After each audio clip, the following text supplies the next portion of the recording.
County Council, start with the pledge. I pledge allegiance to the flag of the United States of America and to the republic for which it stands, one nation, under God, indivisible, with liberty and justice for all.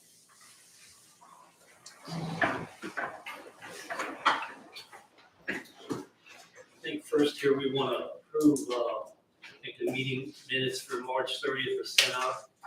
And was there any additions or corrections to those minutes? Seeing none, I'll entertain a motion to approve the minutes of March 30th, 2023. I'll make a motion. Ryan has made a motion. I have a second. I'll second. Sonia has seconded. So all in favor, say aye. Aye. Anyone opposed?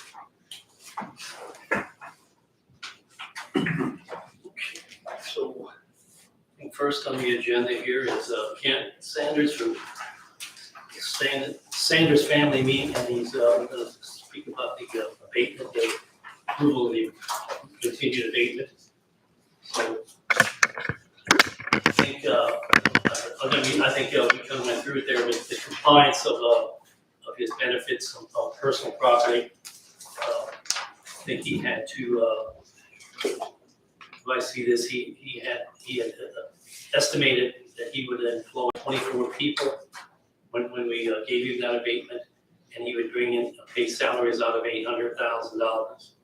And the actual amount that you're at, or what he signed the document at, he's got 60 employees, and he's paid out $1,076,987. So he's more than met qualifications to continue this abatement. So I guess I'll let you speak a little bit, Kent, see how things are going, and we'll open it up to the council here for questions. So, I mean, I was here last year for the same thing, and I appreciate you guys approving that. And so far in this past year, everything's pretty well stayed the same. We've grown a little bit, in two places now. I was just telling Mike a little bit ago, our sales team location, we were actually going to try to pull we were hoping we'd pull some of the retail out of there because it's so busy, it's so hard to get in there. And after last year, it really didn't go down any, but then we've also supported the second business. So we've grown, it's not just trying to make it more. And a lot of our business is coming from the Louisville, Corden, New Albany area. People drive up an hour and a half at a time, come buy big bulk stuff. So we're getting a lot of out of county money back in. So you can see by the employees and everything, all our numbers are up again this year. So Really, really good. That's great. I mean, it's a good asset to have in that part of the county, I think, also for us. So any questions or to Kent on this? When, I guess, this is my first year on the council, so when did this initially take effect? So The abatement, when was it, when did you come and apply for it? we built in 2021. Last year was the first year that I came in. My brother Chris came to the very first meeting to apply for it, and last year was the first meeting that I came to with the CF1 like this. So I don't remember. One year was 100%, and it was 75, 50, 25. It steps down. 2021 is when it was approved then. Resolution 2021-16 was when it was approved, you guys approved. Okay. So it's going to phase out, and it's only on the personal property. This is residential. No, it was on our equipment because yeah, Sorry. yeah, It says new facility and equipment for meat processing. yeah. We did not. We didn't make it. We already broke ground on our facility before, so we weren't able to apply for the facility. But we did not move any of our equipment in until we were approved. So we met the qualifications for equipment, but not for the facility. Not the building, not the Not the building of the this property. is strictly personal property. Personal property. I don't, So, any other questions? And otherwise, I'll entertain a motion to approve this compliance. Okay, Alex has made a motion, I have a second. Sonia seconded, so all in favor, any other discussion first? Otherwise, all in favor, say aye. Aye. Opposed? So now you need to sign that at the bottom, and then we'll sign it here. I think the auditor has to sign it, I have to sign it. I don't know your signature on this page.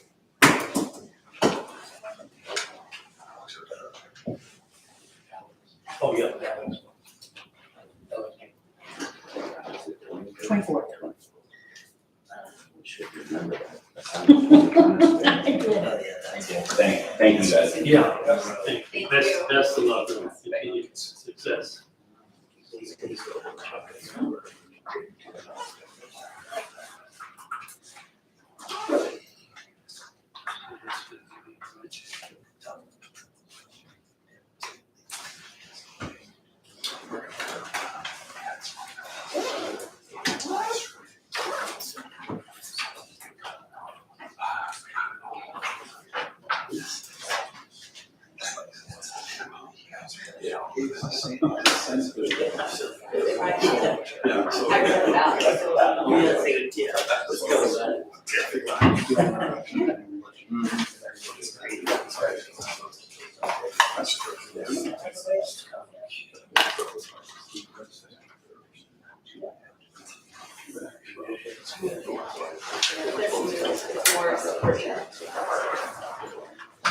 Okay, next on the agenda is Whitney and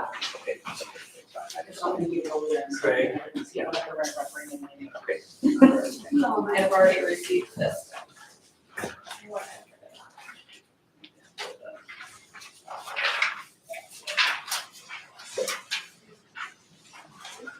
Hi, Craig. Hey, Ryan. Morning. Good. Good. Everyone? Haven't had you over there yet, I don't think, have we? Where? This, not here. I've been at the commissioner meeting a couple times, but not this council, so. My first time up here. Yes. Craig Rowley, West County Treasurer's Office.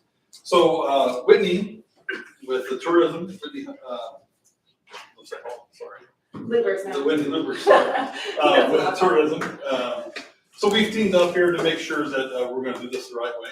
So we're going to, we would like to have the innkeeper's tax be taken from the state of Indiana, the Indiana Department of Revenue, and then that will funnel to our department at the treasurer's office. And then we will write a check then to Whitney. So we're doing this together. We've talked about it, and Whitney has put up pros and cons, which is what she has handed out to everybody, and I'll let you discuss a little bit more if you would like. Okay. So, for those of you that are new to the council, I go back in 2020. This was something that was presented by the previous treasurer to do statewide collections, and at that time, I was very much against that move. There were some issues that were given to me, some different details that I found would be very problematic with moving from local collections to statewide collections. I have had some, after talking with Craig, he said he would like to look at this route again.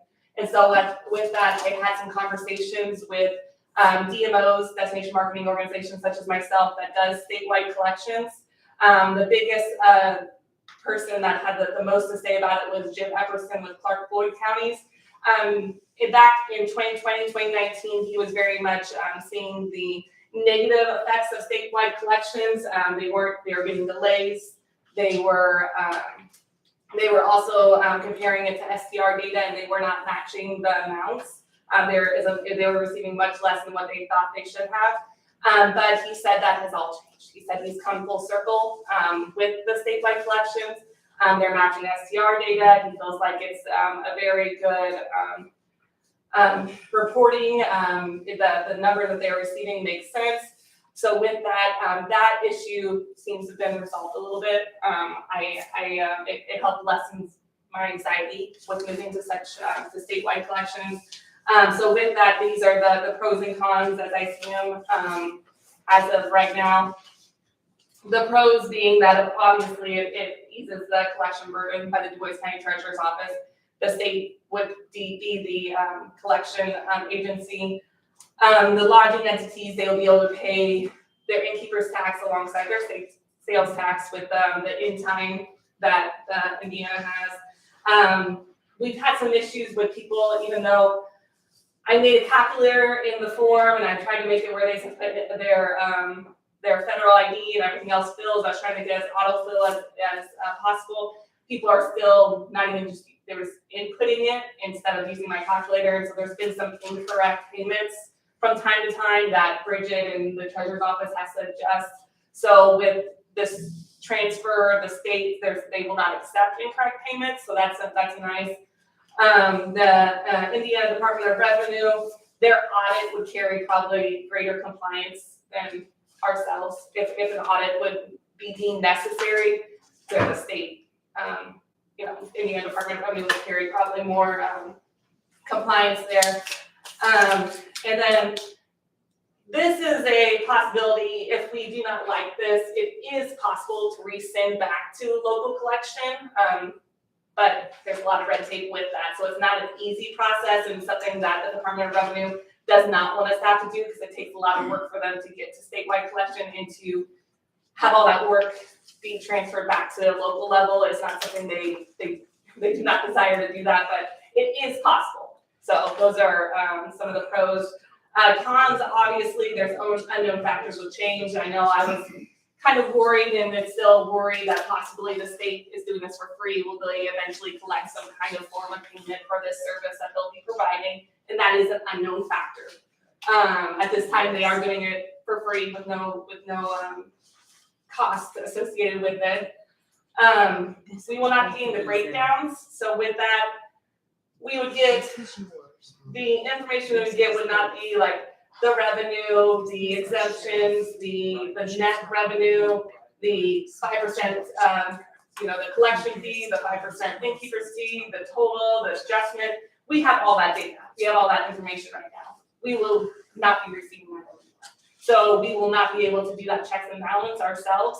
The state would have all that information where we would not be getting that. So we will get twice a year and upon request, we can see the total an entity gives us.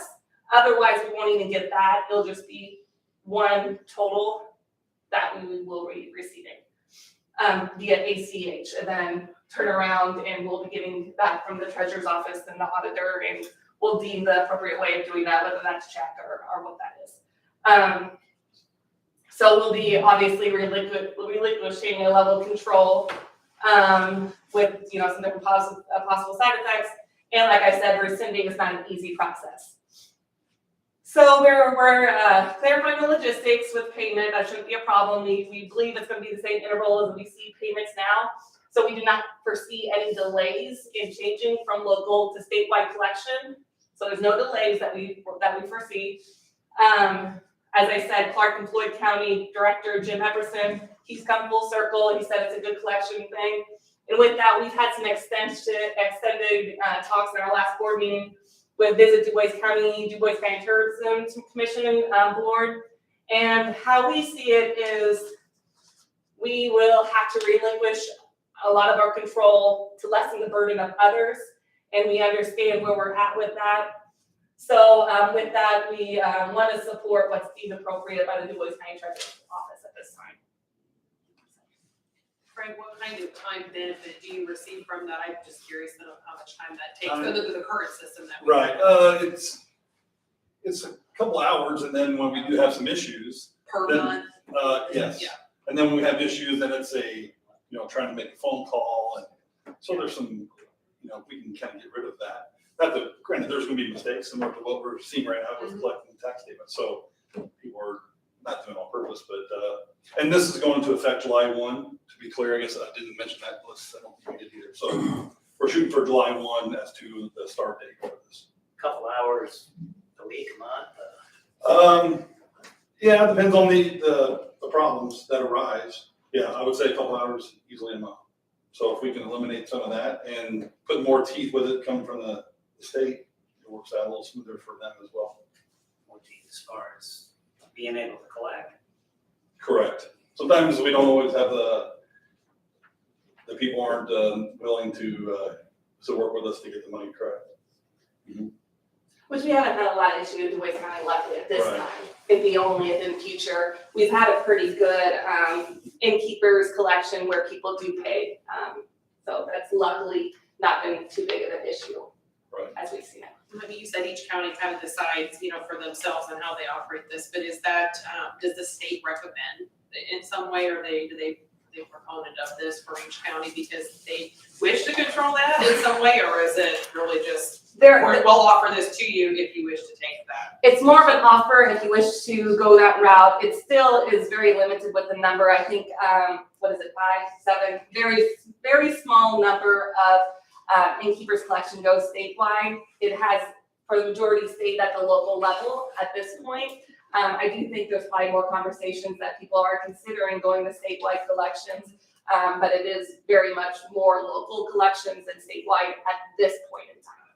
At the treasurers conference that I attended, it was talked about, and a lot of people said that they're not there yet, but they're going there. And so I think it's not that we were trying to follow. Some of we're the trying same to problems lead. that you're having. Correct, yes. Just for ease of doing business is why we're wanting to do this. A little bit of that, absolutely, yeah. Well, I'm just asking. I mean, Yeah. because you're losing local control, which Correct, normally not a fan of that. right. Well, but sometimes even though we have control, we don't. I mean, not all the hotelers are easy to work with, I guess, when they give us the information.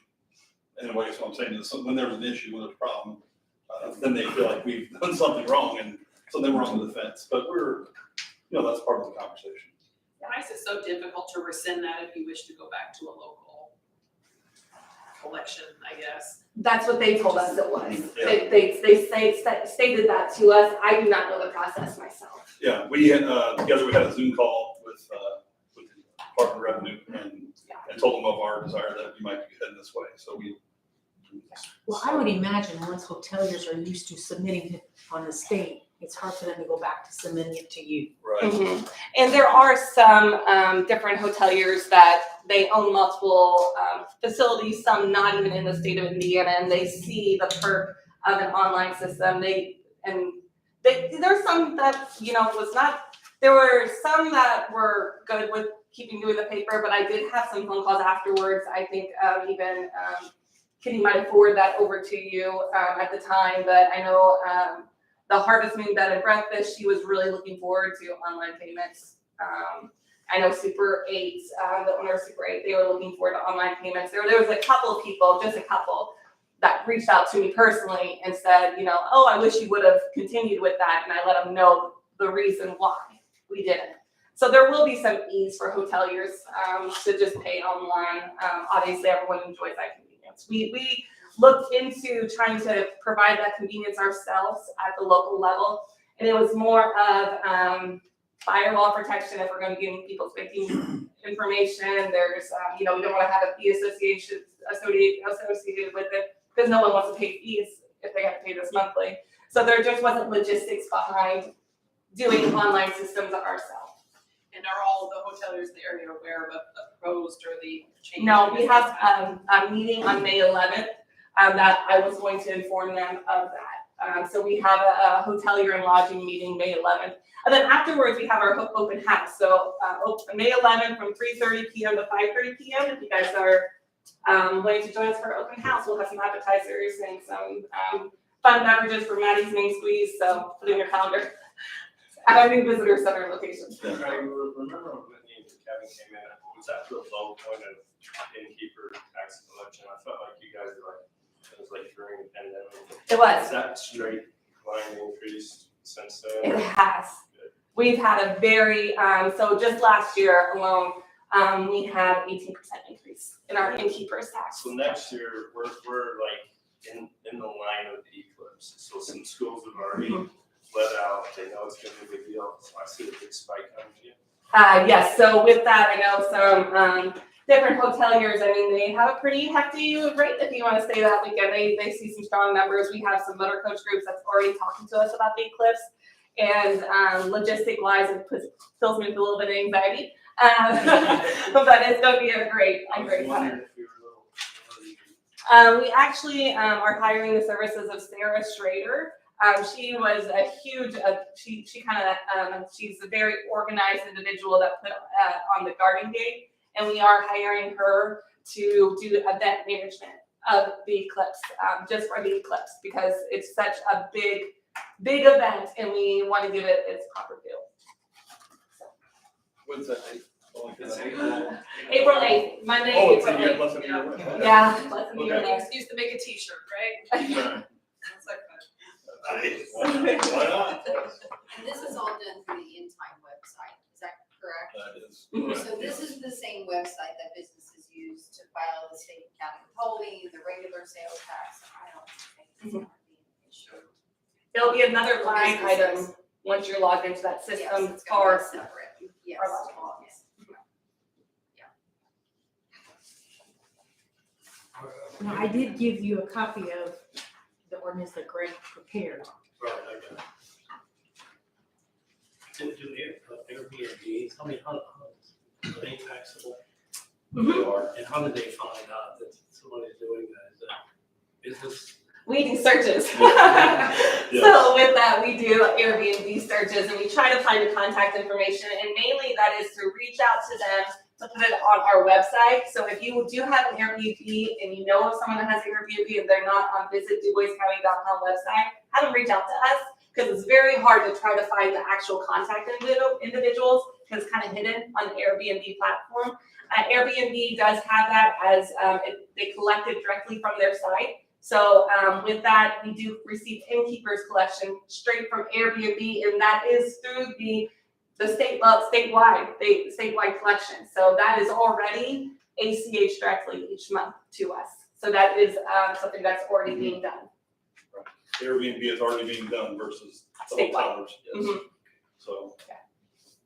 So this here puts it all together. This way it's coming from one process. So Craig, is this gonna lower your workload then? It will. It'll take a little frustration off of some things.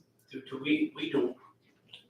We do not, as a county, get paid for managing that money or did it in the past. Only if someone is doing a late payment, the treasurer's office kept the late payment fee, as they had to send out letters and they had to do some work involved with getting that payment. So they started taking the late payment, I think back in 2015 or so.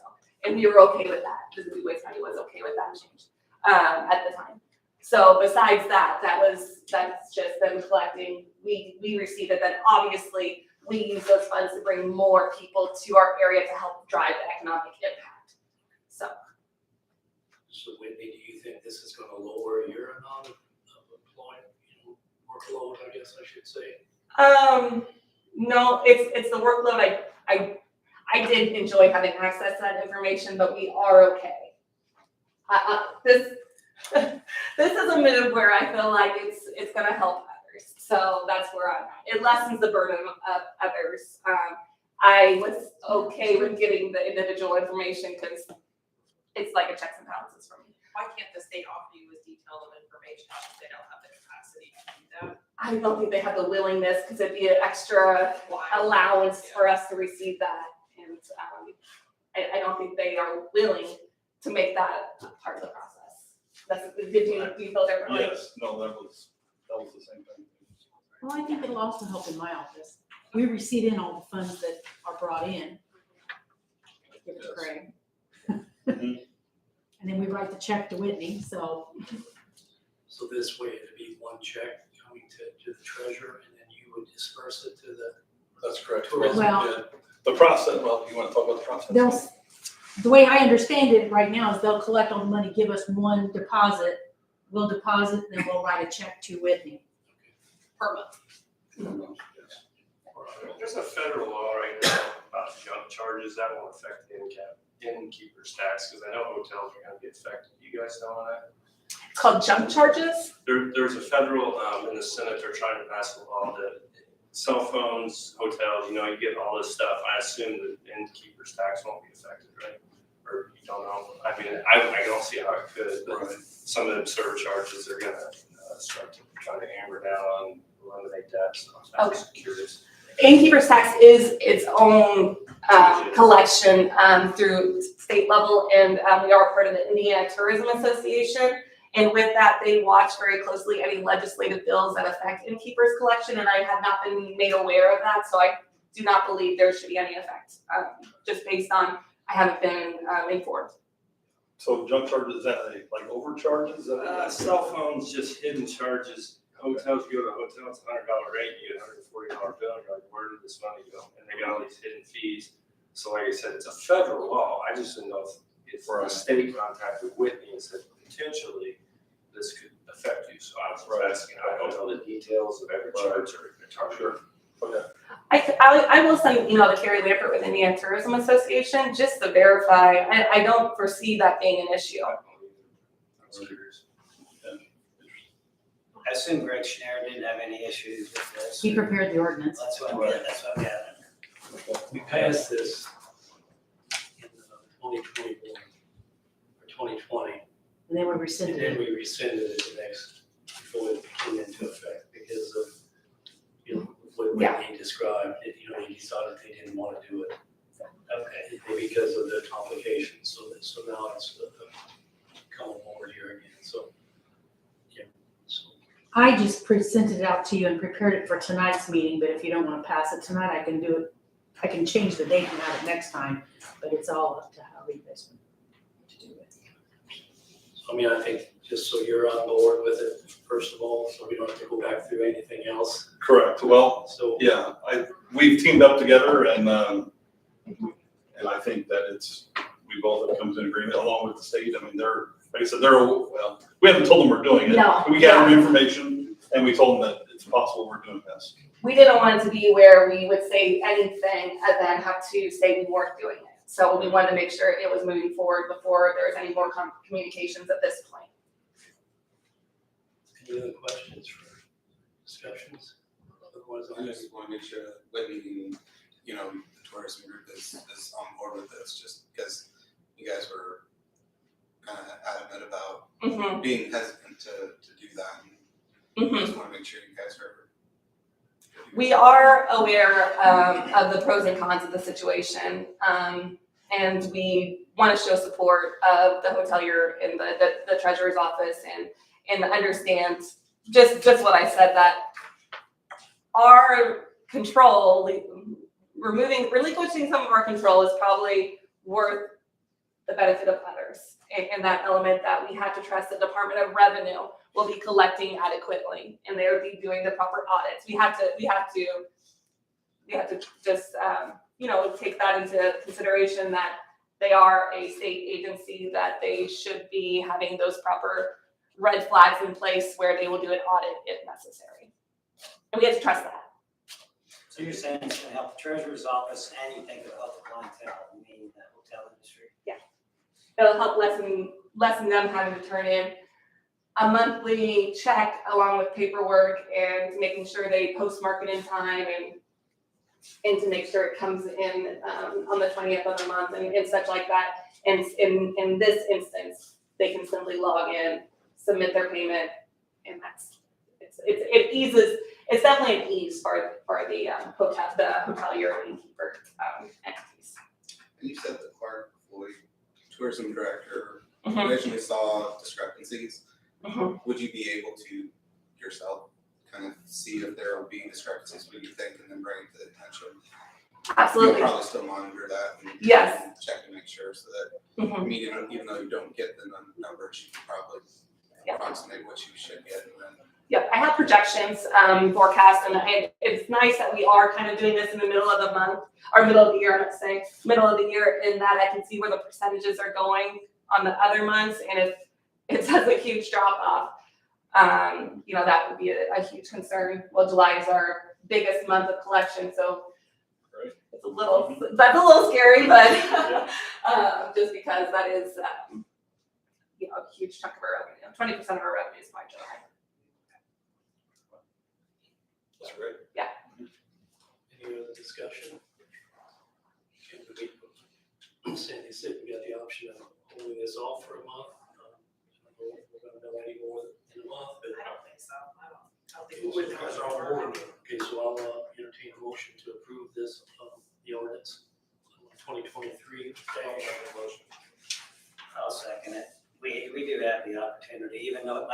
been a pain to get out of, but we do have a way out if it's really the wrong decision.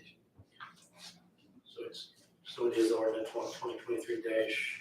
2023-02. 02. And, so we got, any other discussion, we got a motion on the floor in a second. Okay, so we might as well, all in favor say aye. Aye. Anyone opposed? I did say when you and Kevin convinced me last time, that I didn't know why you wanted me extra work. Yeah, I know, I'm happy that the issues seem to be resolving themselves. Yep. So, Okay, well, thank you. And Yeah. let's hope it all works out. Yeah. It will. thank you all. Yes. Have a great day. Thanks, guys. Steve, are you ready? Steve Berg, Highway Department. How is everybody? Good. Okay, here to talk about additional appropriations out of the MVH fund, in highway. I'd like to appropriate $225,000 into our bituminous line item. And that is to cover rejuvenating seal coats for the coming year. Also in highway paving projects, I'd like to appropriate $1,375,000 for hot mix projects for this year.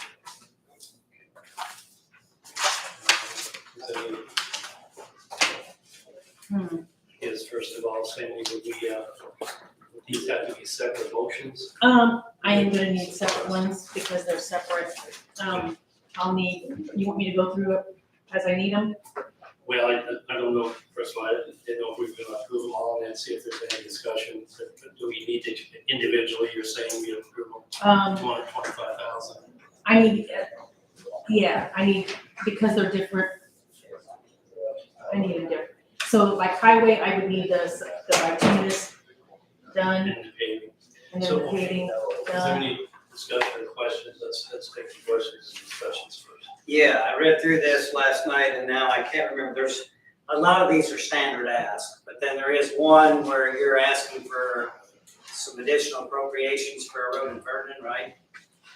For road and further, yeah. And that'll be coming on this, That's on this the- letter. It's not a different one? It's on the local streets. Okay. So, anyone, you have anything on this? I mean, it's just, it's really, you have the funds, it's just, we're. Yeah. So, that's it.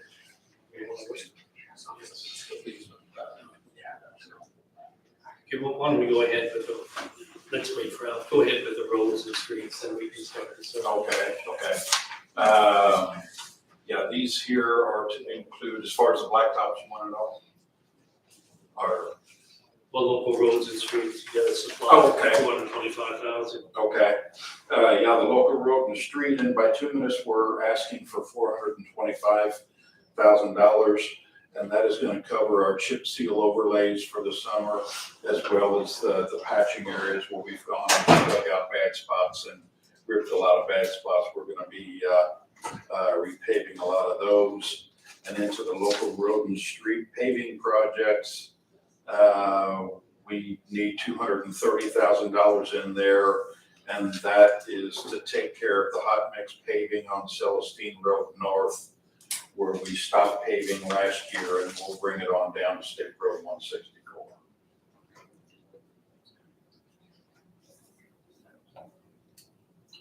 I don't really, I mean, Alex, I don't think we had any discussions on the highway, the two numbers. I didn't know if you had any questions, but the 225 and that 1,375. Did you have any? Is hot mix going up or how's that? So I thought. Hoping we catch a little bit of a down, but it's just not. Did you have any other questions? Now I got the numbers all, it's good. Okay, so, I'll entertain a motion then to approve the additional appropriations of 225 for the supplies for the highway department. Okay, Doug has made a motion, I have a second. Second. Any other discussion on that? Otherwise, all in favor, say aye. Anyone opposed? Okay, then the capital outlays, which is the paving projects, the highway, $1,375,000. Is there any discussion there? Otherwise, I'll entertain a motion to approve that $1,375,000. Good motion. Ryan has made a motion, may I have a second? I'll second that. Meredith, second. Any other discussion? Okay, so all in favor, say aye. Anyone opposed? Okay, now, let's go on to the local streets. I think there's a question out about the Ferdinand East Road. Local paving. Okay, yeah, the Ferdinand Road East, I think that project came in at, take a look at it.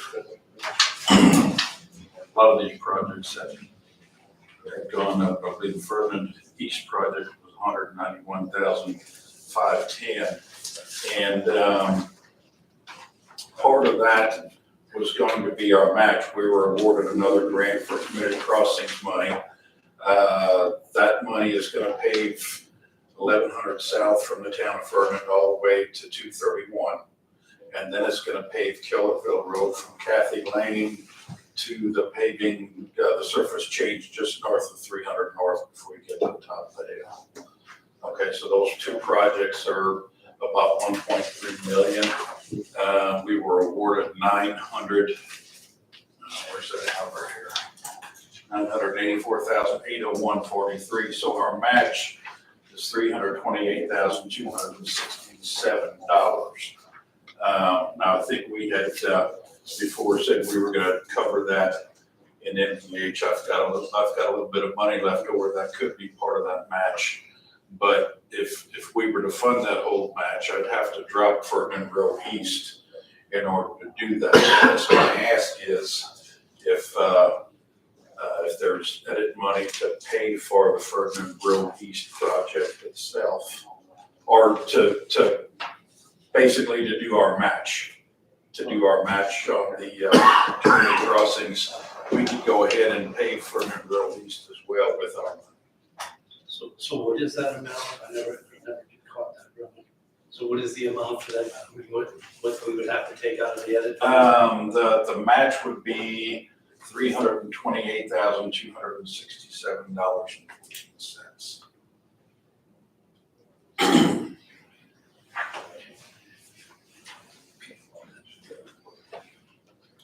That might be a stretch, in my opinion. But, I mean, why can't we wait till 2024 and do it? We can. I'll just drop Ferdinand Road East to that, we can put that money to that project, towards that match. Because we can take some of that edit money and that can be diverted to other places. I mean, we got a lot of buckets out there that are wanting to be filled right now.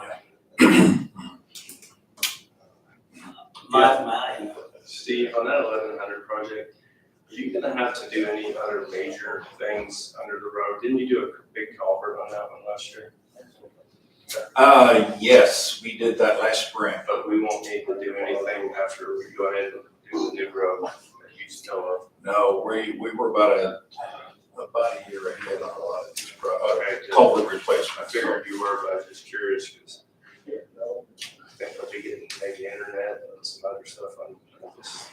There's a culvert, I was hoping that you probably had them all done, which is not like you do. Yeah, we try to get a year ahead so everything has a chance to settle down. How was that real deep one, wasn't it? That was deep. 30 footers? Yeah, and we backfilled that all with stone to eliminate a lot of the settling, otherwise we'd be dealing with that for 20 years. So that's all filled with stone. Should work very well. I just think with the, and I don't know what the work at the county garage was going on to. I know we put in rainy day funds and the insurance paid some of it. We ran into other issues there that I think in the commissioners meeting, you didn't know the cost or in your email. You didn't know the exact cost, what that was gonna be, but I think, there again, I think, we wanna maintain that building. Mhm. And, I wanna hear everybody's thoughts, but I just really think we better save our Okay. funds for, other things, personal. Okay. Anybody's welcome to speak up. I agree 100%, and I don't want this to be construed though, because I appreciate the way you guys and your people have been busting their tails out there, trying to do as much of that in-house as you can. You know what I mean? I know, I can see them out there, I haven't been out there lately, but I guarantee you, when you found all that rotten stuff, I'm sure those guys got right in it. Yeah, it didn't take much.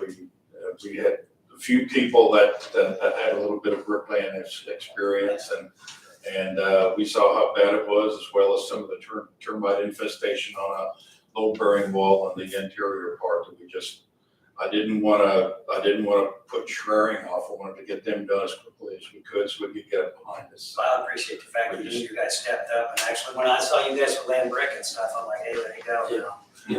That's See this, that's real dedication. That is that Steve there? Yeah. I know you're doing how it came out. You know what I mean, so I don't want it to be construed or. No. I'm pushing things I on. understand. I just thought I'd ask. It's no big deal to put that off to the 2024. If the road's adequate and we can make it, there's a lot of uncertainty out there with revenue projections and recessions. Okay. The only concern I got on the contrary is my projection on the cost of materials to do the road a year later. What do you think that's gonna be? We're gonna lose 6 or 7% of our money, 10% of it, if we hold off a year? It could. What's the industry trends, what do they say? Well, it's been 5 to 7 to 10% over the last several, yeah.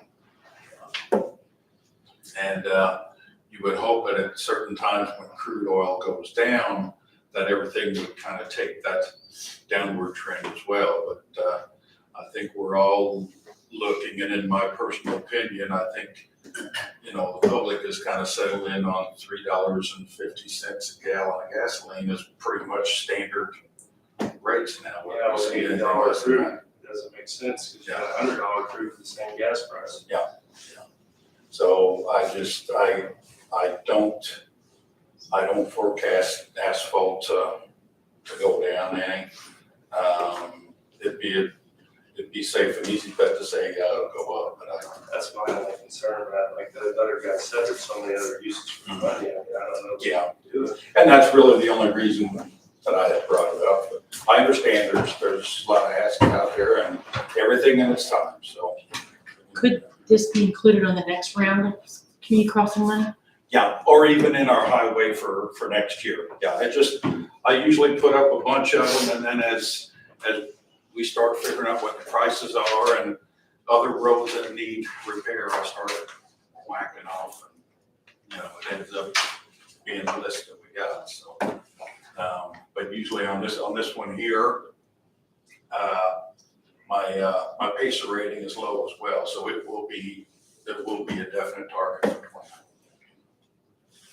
All right, well, let's move on with the local roads and streets approval. The bituminous was $425,000. There's not any other discussion. I'll entertain a motion to approve that. I'll make that motion. Meredith has made a motion. A second. I'll second. So in a second, so any other discussion? Otherwise, all in favor, say aye. Aye. Anyone opposed? And then the next part of that is the paving projects, the $230,000 for local roads and streets. Any other discussion on that? Otherwise, I'll entertain a motion to approve that $230,000 for other services. $230,000. I'll make the motion. Ryan has made a motion. May I have a second? Second. Alex? Yep. Alex made a second. So any other discussion? Otherwise, all in favor, say aye. Aye. Anyone opposed? That passes. I think the last thing you had is solid waste. In solid waste, I'd like to put $18,000 in our dumpster sites line item. This money here is going to finish the chip seal paving at the Ireland dumpster site. We are also gonna chip seal pave the Ferdinand site as well as the Huntington site. That's the approach and everything in there, so, I'm gonna try to get a couple of these a year and make them better. I think it, makes it better for the public, it helps us out a lot with snow removal in the wintertime, because we're not shoving big piles of gravel up against the boxes and have to come back and dress everything up again, so. Yeah, I think it really is nice. I appreciate you doing that because like I told you before, I think that's the biggest complaint I always got. You guys drive a newer car in there and it's all messed up, you know, or clean car. Yeah. But anyway, any discussion there? Otherwise, I'll trade $18,000. I'll entertain a motion. I'll make a motion for the $18,000. Bill has made a motion. Can I have a second? Bill has seconded. So any other discussion on that? Otherwise, all in favor, say aye. Aye. Any opposed? If that's all, Steve, thanks. Steve. Thanks for everything. Hope everything's in shape out there. I know we had the highway offices on. Oh, yeah, I had it on here, just a quick update. The progress has been fantastic on it. Office areas are complete. We're all back home now in our old office, which is now a new old office, so we're good there. Demolition of the break room obviously has started. They have finished, the plasterers have finished their last with the taping and mudding of the joints and the nail holes and all that. So hopefully in another day or two, we get shredding in there, they get that painted, sealant tile put on, and then we'll have an application on the floor for the floor treatment. That's probably gonna be around May sometime, but everything's looking good and should get this behind us quick. So. I like the way the Greg plans in there. He did a good job. I really do. You really can't tell it anymore. But that stone there is kind of an eyesore, but here it just blends right into the building. Yeah. So, yeah, thanks a lot. So I give everybody that participated a nice attaboy. Thank you. Thanks a lot. Yes, thank you. Stuart, we're a little late. All allowed. Thank you. Stuart Wilson from. Yeah, so we have been working since right at the first of the year, addressing staffing concerns at 911. This conversation started with overwhelming turnover numbers in the center, information from exit interviews, and a senior 911 advisory board member that reached out to prior staff members, and just we had a lot of research in this whole project. We ended up with a staffing and workload presentation that I presented to my advisory board that Doug is a member of, and we so moved the president of our commissioners that he felt like instead of waiting for the next budget cycle, the 2024 budget cycle, we should try to get the approval for an additional staff member instead of waiting to do it now. The commissioners gave their blessing on that at the last meeting, and now I'm here about the funding that was advertised. The funding amount is a little convoluted because parts of it include staffing, funding for staffing requests that the sheriff has. A couple of those line items are shared line items, but it's to request an appropriation to the general fund for me to hire an additional staff member immediately. We do have an open process to replace a vacancy that was created by resignation. So the plan is that we would, if given permission and the funding approval, that we would hire two now. I would expect that I will be back at budget time and asking for additionals, but we'll cross that bridge when we come to it, when we get there. I don't think this lightly. I want to make sure that you understand that I do feel like The pathway that we are currently on with our current staffing levels and our current workload levels is not sustainable for 911. And eventually, we have already had staff members that have left because of the workload. The end result is we will have to cut services, and we will have to cut services to other county offices if we continue at the same staffing levels. I do not want to do that. And I think in the interest of teamwork for the county and all the different county agencies, the sheriff's office, there are services that we would have to cut to the sheriff's office. There's services that we would have to cut to the prosecutor's office, probation department, for us to be able to keep our staff to where they're not fleeing our center and quitting, because I need to keep those experienced people. We lost, in the last 4 years, we lost about an average of 10 years experience on my staff. We went from 16 years experienced staff to 6 years experienced staff, and it has been very detrimental and even more burdensome on our people. We're trying to do the best we can, and we have really dedicated people. We have great people working in our center that are doing a very difficult job, but we're working so hard and at such a pace that they don't see a light at the end of the tunnel and they're leaving. We're losing our tenured people. We're losing those experienced staff members, and we just have to get this to stop. It's the only way for us to sustain that premium level of service that we owe the citizens that we serve.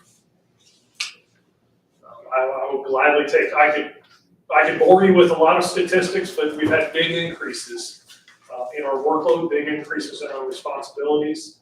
There's a lot of different tasks in this. So there's 20 different pieces of the puzzle that has led us to here. I feel like I've been diligent. We've done as good as we can, but we need more people. I need more people sitting in those seats and doing that job if we're going to keep doing it the same way. What's been the biggest contributor to the workload increase? EMS runs is one of the biggest ones. That's the biggest volume-wise. That's the biggest increase in the last 10 years. And the other thing is the amount of things that each telecommunicator is doing. So if you go back 11 years or 12 years, our telecommunicators were doing about 6 things at each position. They were monitoring about 6 different systems. And today they're doing 11. And I've drawn a line in the sand. We get asked all the time, hey, can you monitor the school surveillance cameras? Can you add this system in? Can you add a vehicle location for EMS? And that was the most recent one just last week. No, we've drawn a line in the sand. We cannot, we're doing 11 and we're not going to do 12 because we're probably already doing too much. When you're monitoring 11 different things at one spot, there is a load that comes with that. There's a mental load on top of a difficult job. This is not an office job. This is not an office schedule. It's 36-hour weekend shifts. It's traumatic information that they come across constantly. So Stuart, I don't. No.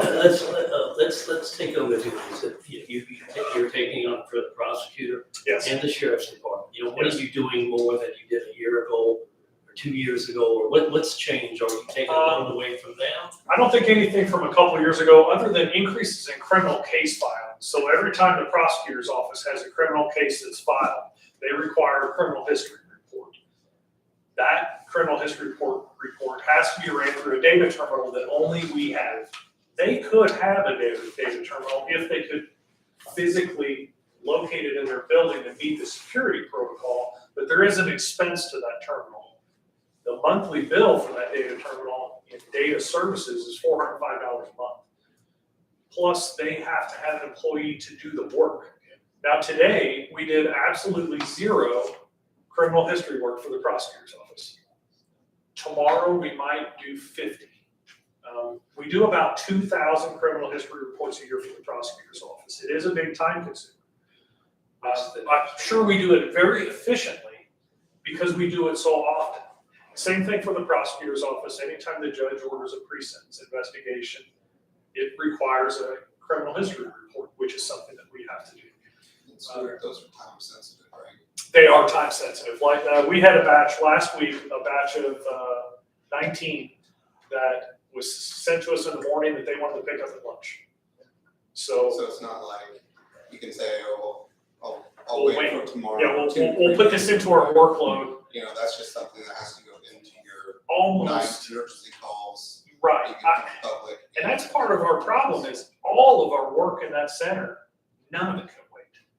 You know, and I don't want us to be overstaffed where we have a room of 10 telecommunicators sitting there twiddling their thumbs. But we do have to handle our work of the day. And sometimes our work of the day workload is very high.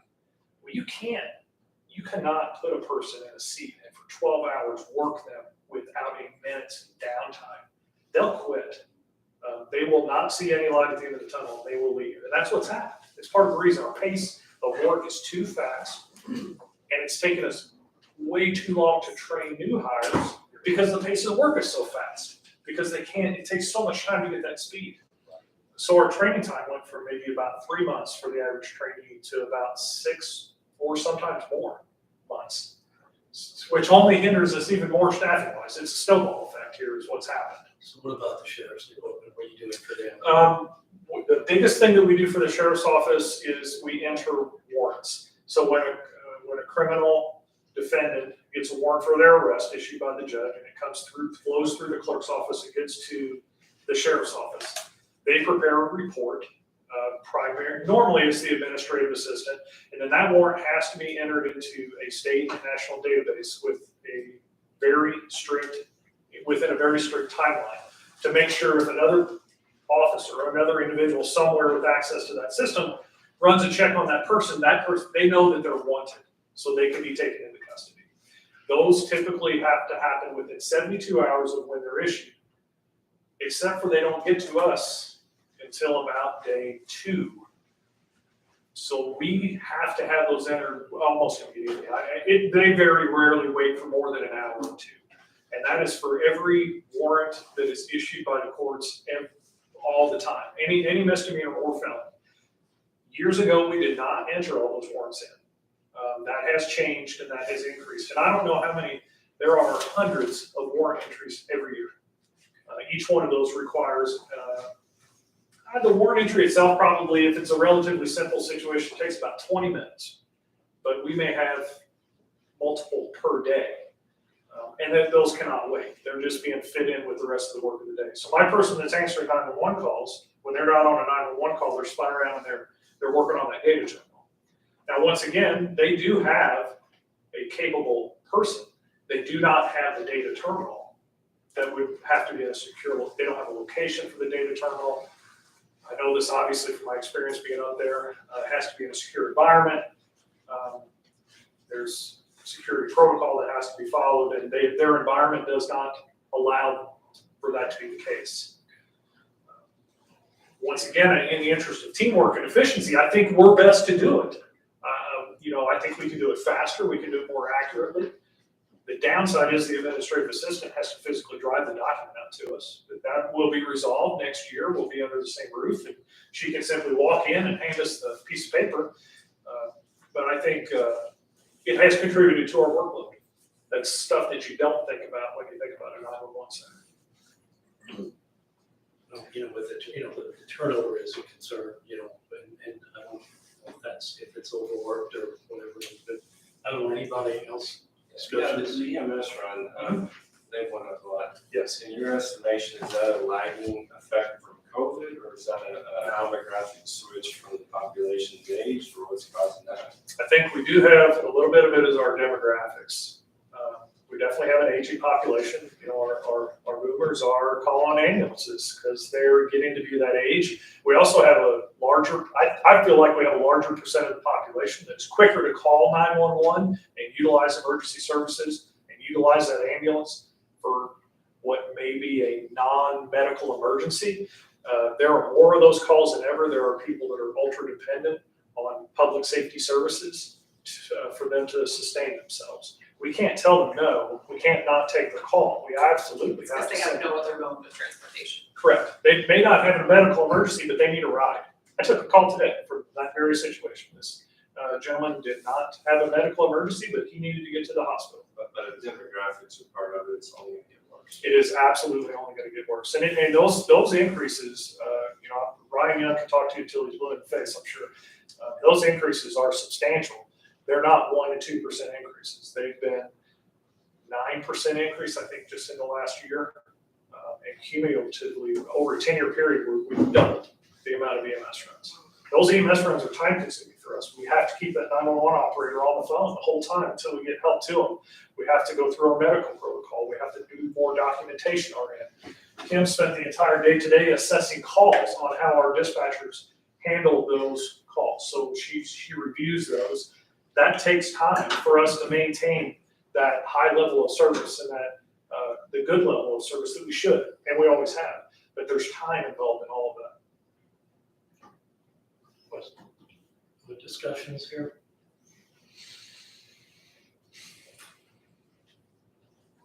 So, Have you had multiple, how's your application process coming through? Well, just enough, again. We do interviews on Wednesday. We had originally 4. That has drawn to 3. We had a person withdraw. We're trying to hopefully fill 2 positions, and we've got 3 persons we're gonna interview, so probably just enough. We're trying some different stuff. We tried to write a new ad advertising our starting wage. Many of you may have seen the ad. It's not something we tried before. We thought maybe we could lure people in because the starting wage is not a poor starting wage for not a technical position. You don't need to be college educated. You don't necessarily have to have experience in the field. We'll train you. We'll pay you while we're training you. You know, there's a lot of perks, and you know, when particularly when I think of a young person staring at a $45,000 starting wage that doesn't require you to go get a bachelor's degree, that's not bad. But we are not attracting people because they do not want to work weekends and they do not want to work nights. They don't want to work Christmas and Easter.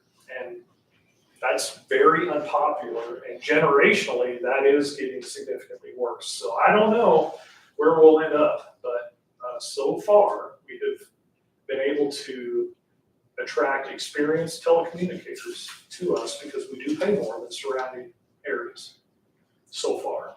And that's how we've gotten some of our Yes. employees. Yeah, we have, One for 4. sure, right? I think we have 4 current dispatchers, and we have 1 applicant out of these 3 that is an experienced telecommunicator. Is there ever any potential to get remote dispatchers like some places have? I actually, I listened in on a podcast that was all about that during COVID, and non-emergency call taking, there is some of that remote. It's like really dependent on cloud-based computer-aided dispatch, which does not exist here. I think it's a possibility, and I think 20 years from now, probably we'll be there on non-emergency call taking, which for us is about 38,000 calls a year are non-emergency, except for the ones that are. Like today, when I got a call for an ambulance on a regular phone line. So, I mean, there's definitely hurdles. It'll be a while. I would not expect that I would see it during my career in Indiana or in Du Bois County. I think I will be retired before that would happen. I think it's coming. I mean, you know, It is. Yeah. And that's in what the millennials about, like you Sure. said. well, and then, you know, you're talking about consolidation of having multi-county centers, consolidation of services to save money, farming out services to private industry to save money. I mean, there's a lot there to consider, but that's not something I feel well serves your citizens. I mean, I think that local person needs a local person helping them. We have caring individuals like an unbelievable amount, and I think you lose that when you start that big consolidation of services. Just the understanding of the area and the nuances that go along with it, I think that Yeah. contributes a great deal to it as well. Yeah, when somebody tells me, hey, we've got a house fire in West Duff, I know exactly where that's at. I've been there. Stuart, what's your ask right now?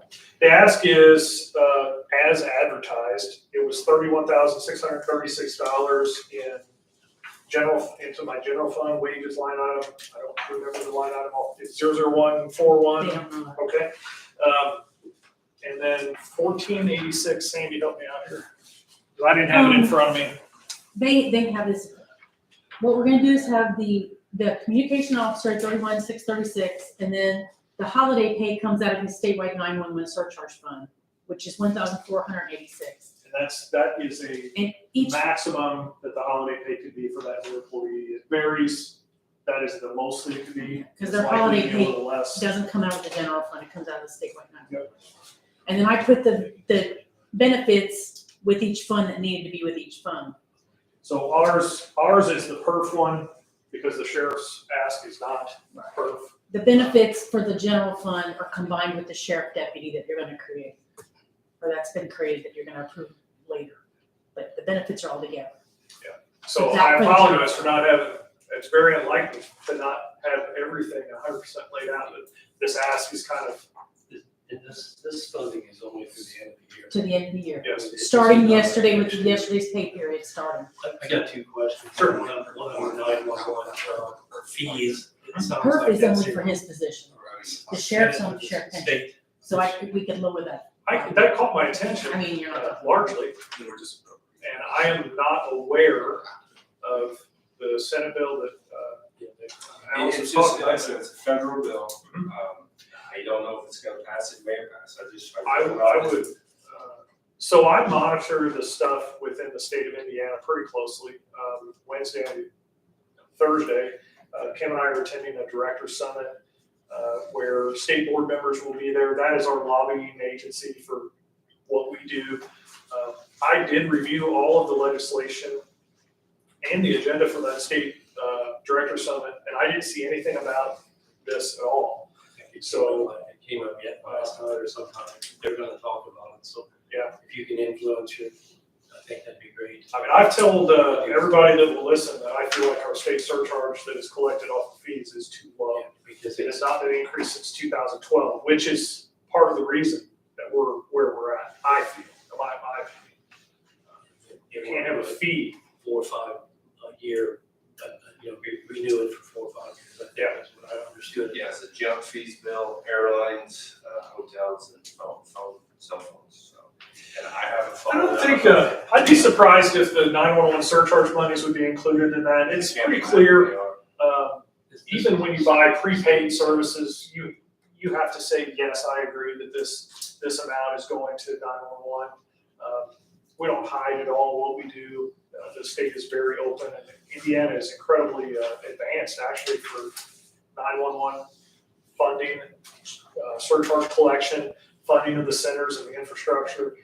Indiana is the cream of the crop when it comes to that type of stuff, and I would be surprised that I would not know if there were something. But we'll ask. I have people that we go to that we rely on for those opinions and that lobbying.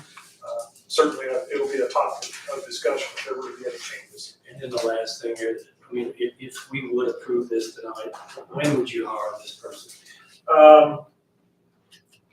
We'll try to make our selection on Wednesday for them to start as soon as they would be able to start. I don't know when that's gonna be. We do have one candidate who, Ms. May Shakia, that we have a candidate who's a senior in high school, and we're gonna interview her. So she wouldn't be able to start until about the middle of June. She's gonna graduate, and then go on a family vacation. So I think that would be the longest. Worst case scenario is we don't have a good candidate out of these interviews and we have to start over. So that could put us a month down the road. The reality is, in all likelihood, I'm not gonna use all of these dollars that are for wages. Some of it will go unspent because we simply don't have the position filled. All right, I'd like to hold off on this until later this evening. Okay. I'm not gonna, because we're behind here on schedule, and I'd like to have the others, we got about 3 things we gotta discuss, so. Sure. Unless somebody's got a question here yet for Stuart, I'd like to hold off on talking about that later. Appreciate your time. Thank you. Thanks for presenting. Yes, sorry, we're running late. So, Sheriff Klein out there right now. You guys need a break, Brandon? No. Okay. Alex already had it. That's a little. What? This is, you guys have this all emailed to you previously. I just printed it off again in case you didn't have it. If I had any questions, I can let you a copy soon. Thank you. But this is just part of what myself and the merit board started about a year and a half ago, probably a year and a half ago now with the recruitment, retention. I know we've had numerous meetings with some of the council members. Back from Mike and probably two past council members are the main ones on that. But that's what started the whole pay raise, the whole more positions and all that. And one of the things that we had talked about was increasing our pension from a 26-year maximum to a 32-year maximum. And that's kind of what I summarized in the email that I tried to give you as far as what that meant. As far as raising it from 32 to 26. And then the second one was we do not have a pre-retirement death benefit to an active member, their significant other. And that I would like to address. Complicated thing, so. It is, I brought some of the merit board members, two of the merit board members, and Brett Sternberg is here with German American Bank, who is, they take care of our pension funds. So if there's any questions or anything that I can't answer, I'm sure some of them would be able to answer for you. I think, so let's, Okay. I'd like that.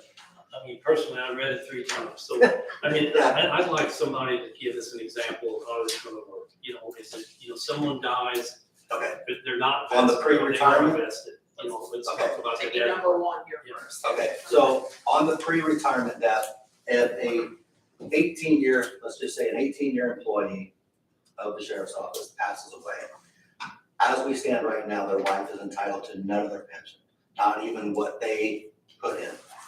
And that's what the pre-retirement death is they should be able to get at least what they contributed for those 18 years. And as of right now, there is none. I know I had a phone call a while ago with Meredith on this, and any public entity in the United States that has a pension, non-governmental, it's not a question, they have to have this. Government is still questionable or not, but we are the only county in Indiana that does not have this. And I know that when it was brought up to me that we didn't have it, I was like, I didn't even know about it, so I went back to the merit board. It was approved by our merit board, I don't know, Gil, 5-6 years ago. They were shocked that it never did come to the council. We don't know why it didn't make it to the council, it fell through the cracks, whatever the reason is, but it never got brought to the council for approval. So that's.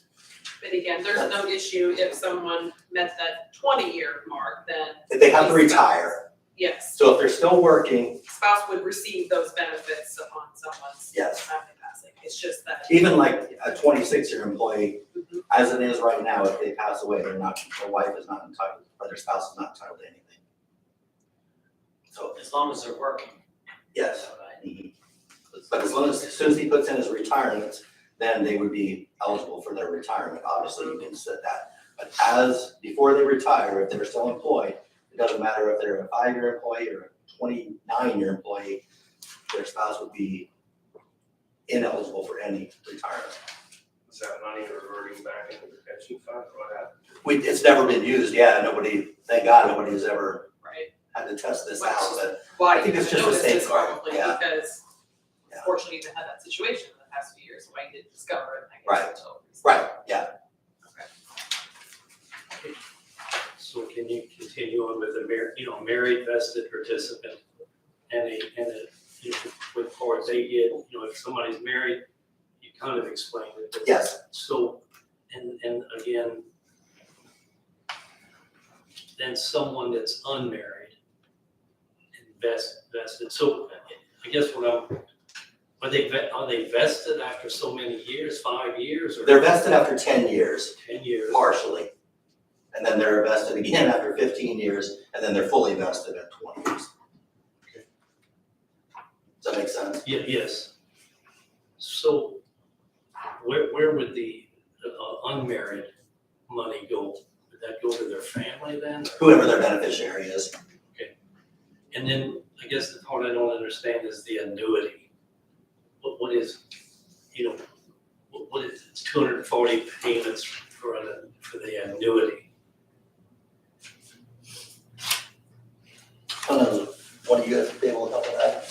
What is the annuity? Yeah, I think with all of the benefits from the plan, it's basically an annuity, and the participant can select whether they want it on their life, on a joint life with their spouse, with date certain, 10 years guaranteed or 20 years guaranteed, those types of things. So there's not a lump sum eligible to the deputies when they retire. It's a monthly benefit, and that's where the annuity comes in.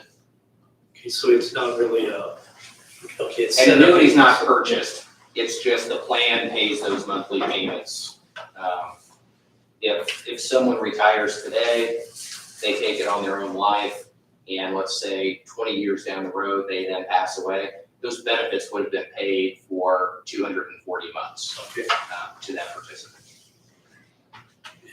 And then how does that work then with the married spouse? I mean, that's what I can't figure out. How is that going to be paid? I mean, I know it's probably in here, but it's pretty complicated. You know, I mean, in other words, if somebody's there 10 years, they get, you know, pass away, and their spouse, they've been married that whole time. How much? When do they start paying? When does this start paying them, and how long does it pay for? Yeah, so for the spouse, Sheriff, I think the way it is, it's a joint 100% survivor. It is. And so, again, that's one of the options that a participant can make when they retire, is that not only over their lifetime, but over their lifetime and their spouse's lifetime, it's a reduced benefit then. Because obviously, if you're looking at 2 lifetimes, the likelihood of that going longer is higher. Okay. And so the joint 100% survivor will always be less than what it is on a single life, let's say, just on that participant's life. And so in my understanding, Sheriff, is that as long as that widow is alive, she will continue to get those payments. For this one, yes. Yes, But it's, for the pre-retirement. For the pre-retirement. For the pre-retirement death benefit. so okay, so that. They are not getting like a pension, they're getting what they've contributed to the pension. Right. So they're not getting the full pension as if he would have retired. They're getting what Just the contribution. the contribution part of it. So that's going to the spouse, and then she can determine, or the spouse can determine on if that's gonna be a monthly payment. Well, it would be a monthly payment and how she wants that. Okay. But it would just be their contributing part. So once that contributing part runs out, then it would be, Are there any earnings on that contributing part that they get, or just literally what they contributed? it would be what they contributed. Will this pay out on any type of debt? Like are there restrictions on type of debt? I would assume, I don't know that, Doug. Like if there was a suicide or something like that? I would say that it would. There'd be restrictions on that type of? I would say that it would pay out on all of them. That's my thought is because it's what they contributed. It was their money. I mean, So it's nothing over it. So yeah, and that's one of my other question was, what does this all entail? Just their money, what is? it's their contributing, not anything that the county contributed, it's their contribution. Their contributions and the interest that is accumulated through theirs. Right. This may not be the time to ask this because there's a lot of questions, but I mean, what is there a percentage of what the employee pays or the deputy pays? 3%. They put in 3% out of every paycheck? Correct. Okay. Unlike perfect, in other words. It's similar to that, but then the match, the county matches perf differently than the sheriff. We do it McCready and King actuarial, Yeah, Right, okay. what the Yeah. plan needs to sustain to itself. sustain itself. So I mean, in my opinion, that should have been in Yeah. a long time ago probably, because I mean, that's not really fair to somebody To a surviving Right. spouse, it's Right. no. And you know, while we're on this, then, you know, maybe I should know this too, but the life insurance on a deputy, you know, if they get killed in the line of duty, what, is that fixed amount? Is that a fixed? And there's different agencies that have more, so the county has a life insurance. And then the Indiana Sheriff Association, they have a life insurance policy, and there's other, I mean, if they get killed in the line of duty, then you have, different policies that would come into play on that, but if it's not a line of duty death, then no. But if it's a line of duty death, there's multiple. Other state agencies, Yeah. you know, federal agencies Yes, help contribute to this? they do. Okay, well, that's, just thanks for explaining that. I don't know, I think I understand that, you know, that part of it. 'Cause so then, let's move on then to the, 26 to 32 Yeah. years. That would be a little easier to understand. So that one, as it stands right now, the way our pension fund is set up, we do you're eligible to retire at 20 years of service at 50% of your at the average of your highest 5 years of pay. And that's how Du Bois County set it up, I don't know, back in the 80s when they did the pension. And then somewhere in the early 90s, I think, it got moved to 26 years. So at 26 years, you can still retire at 20 at 50%, but now you can go to 26 years and you max out at 62% of the average of your 5 highest years. And then we're trying to get it to 72% or 74% at 32 years maximum. So after 32 years, they would max out at 74%, and that's the maximum that it can go. That's, I think probably by state law, I would assume it's state law that you cannot go above that. So once you hit the 32 years of service, that's when it would go to from the 60. It's realistically, now Doug, to it's 70, or would it be 2% anytime after 20 years, if you just wanted to go that way. So it's an incremental every year. It's every year, it's 2% every year, to a maximum at 32 years. So after 26 years, you go above that 62% maximum and keep going up. Yeah, 2% a year. So if somebody retired at 21 years, they would get 52%. It's kind of to get them to go longer. Yes, it's an An incentive. incentive to work longer. To work longer. It's cheaper to pay, I mean, statistically, it's cheaper to pay than start over. And they're still contributing, so Yeah. it's not like you. And that's what brings us to why I kind of put in there what the county contributed to the 2022 pension fund, and then the actuarial that came back for the 2023 and 2024. And it's quite a bit different. It's cheaper to go 2024, like $47,000 cheaper for next year. And that is because myself and there's some other deputies that have almost reached that 26 years, so they're not having to, they can't gain anymore, so they're kind of maxed out there. And that's why when we were talking with Stan and even our pension board, it was like, this is the year to really do that, because if you look at 2023 going into 2024, I don't know how you budget, like what you think the budget's gonna be, but like last year it was 302,000. And then next year it would be 255 if we let everything together. But even adding this, which is a huge benefit and a retention thing, I believe, it still comes in cheaper than what the county contributed in 2023. So, I was just looking at this, someone that was, say you could start for the sheriff's department when you could start 21 years old, and you worked at 32 years, you're technically 53 years old. Right. So, someone that age probably could continue to work. Yeah. But they would not be able to build their retirement any longer than that. No. I'm putting it in Yes. simple terms. Yeah, no, you're 100% Yeah, right. I appreciate that. And so then I was looking at the, so when you look at the 2.5% and all that, so someone could, I'm just looking at, inflation's gonna continue up with wages and stuff, so I was just looking, somebody could draw up about $4,600 a month, if you would stay the whole time, which is, that's, inflation's going on too, so, that's the thing I can't understand is how the county funds that later on here, when let's say we get more deputies or. That's probably gonna be, Brent, you wanna come up here? That's Brent's realm, he can explain that. Because I think what I like to know is the unfunded mandate, how, we have to.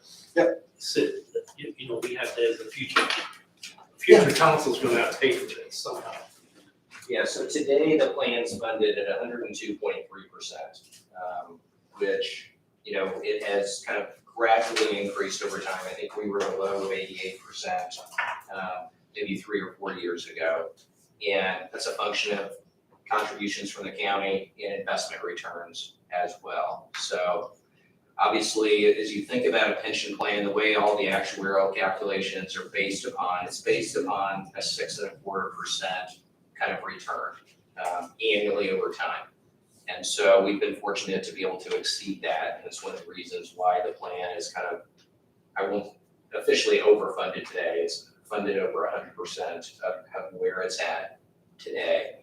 And so lots of things might go into what future contributions may be. Market returns obviously play a big factor into that.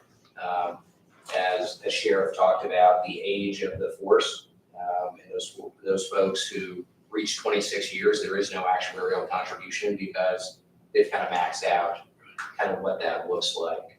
And so anytime you have a defined benefit plan, there is uncertainty associated with future funding of that because we don't know what's going to happen on a go-forward basis from year to year. It gets a little bit easier as you think about the longer-term time horizon. Averages tend to equalize over that time frame. And the investment returns of the plan, the way that the actuarial calculation works is there's some smoothing. So for example, last year, which was not a great year from a market perspective, that doesn't all hit the plan in 1 year. It hits the plan over a 5-year period. Just like the previous 3 years of really good returns did not kind of all hit at once. They're spread out over 5 years to try to normalize the funding cost over time. But to say what's the cost of this going to be in 10 or 15 years, it's hard to say. I think what the calculations from McCready show is from a payroll perspective, I think it's 2.7 percentage points higher adding these things in than not adding them, not having them. So think about 2.7% more of kind of covered payroll per year. I think that's the right, I don't have it in front of me. Yeah, I think that was. But I think that's what McCready's numbers were. Yeah, I think both on page 6 and page 7, it's 2.7% more. If you just do it, and then see if I talked about that. Yeah. So.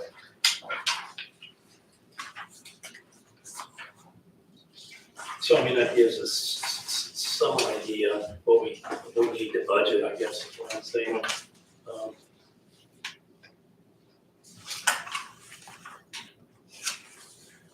Because, that's what scares me is, teachers retirement fund, it all seems like they can't make a budget, or balance.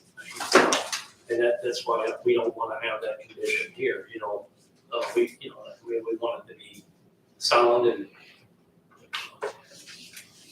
so, I mean, I think we have to put in it, but. Yeah, and I think the contributions, I'm just trying to look to see what the historical contributions have been, because they've come down a little bit here recently. They have. I think, we were as high as 340. 349. 349. Yeah, a couple years ago. Yeah, 349, then 310-ish, and then 292 this year. So it's gone down about $50,000, $60,000 over the last 2 or 3 years in an annual. And again, some of that's based on kind of what's happened from an investment return perspective. some of that has been kind of just the demographics of the force as well, so what that looks like. Because when you look at, what the county contributed in 2023, 302,019 divided by 22 deputies, that's about $13,700 an individual, roughly speaking.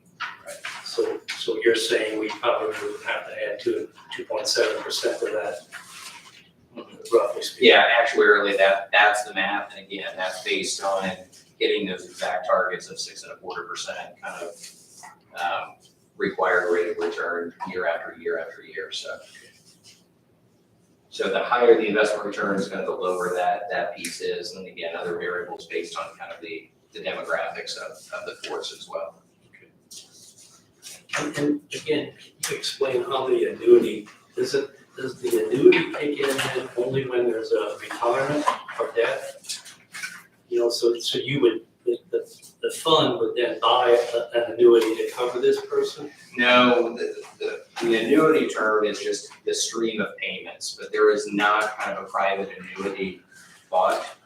We at German American, the first of every month, send out distributions to all of the retirees that are receiving benefits today.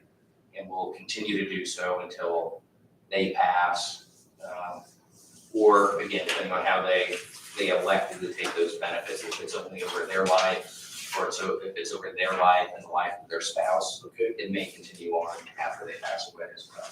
So it's kind of self-funded by GAB, kind of? Well, self-funded by the county, we manage it, but yeah, it's funded by the county, and every pension plan, every sheriff plan in the state works that exact same way. And again, that's where the actuarial calculations come in from that defined benefit plan. And so, I think, my understanding, Sheriff, there's no cost of living increase in the plan. So if someone retires today and is getting a $2,000 a month benefit, that's the benefit they will receive until they're deceased and no longer receiving benefits. So. Well, thanks for, I think you're clarifying a lot for me. I don't know involved in all the conversations, so if anybody else got anything, the discussions, it's a complicated, go ahead. I'd like to add something, as the mayor board president. The county and the sheriff's department is very fortunate to have GAB, a local bank, taking care of our pension plan. Over the years, they've been fantastic to work with, especially when you run into somebody on a daily basis out in public. You're being taken care of, and we can't thank them enough. What they do for what they have done for our pension plan, how it's grown over the years. And every 6 months, they come up there and they sit down with us to go over the plan. And also, we open it up to all the deputies that if they're looking to retire or do anything with their pension, it's there for them to look at. So it's been a really great experience to have, Brent and his crew there to assist with this financial planning here. I mean, that's great. I appreciate that. Yeah, and just for maybe some background, the plan today, as we sit here today, the retirement plan is just over $6.9 million. So that's what's in there to pay kind of those future benefits for everyone.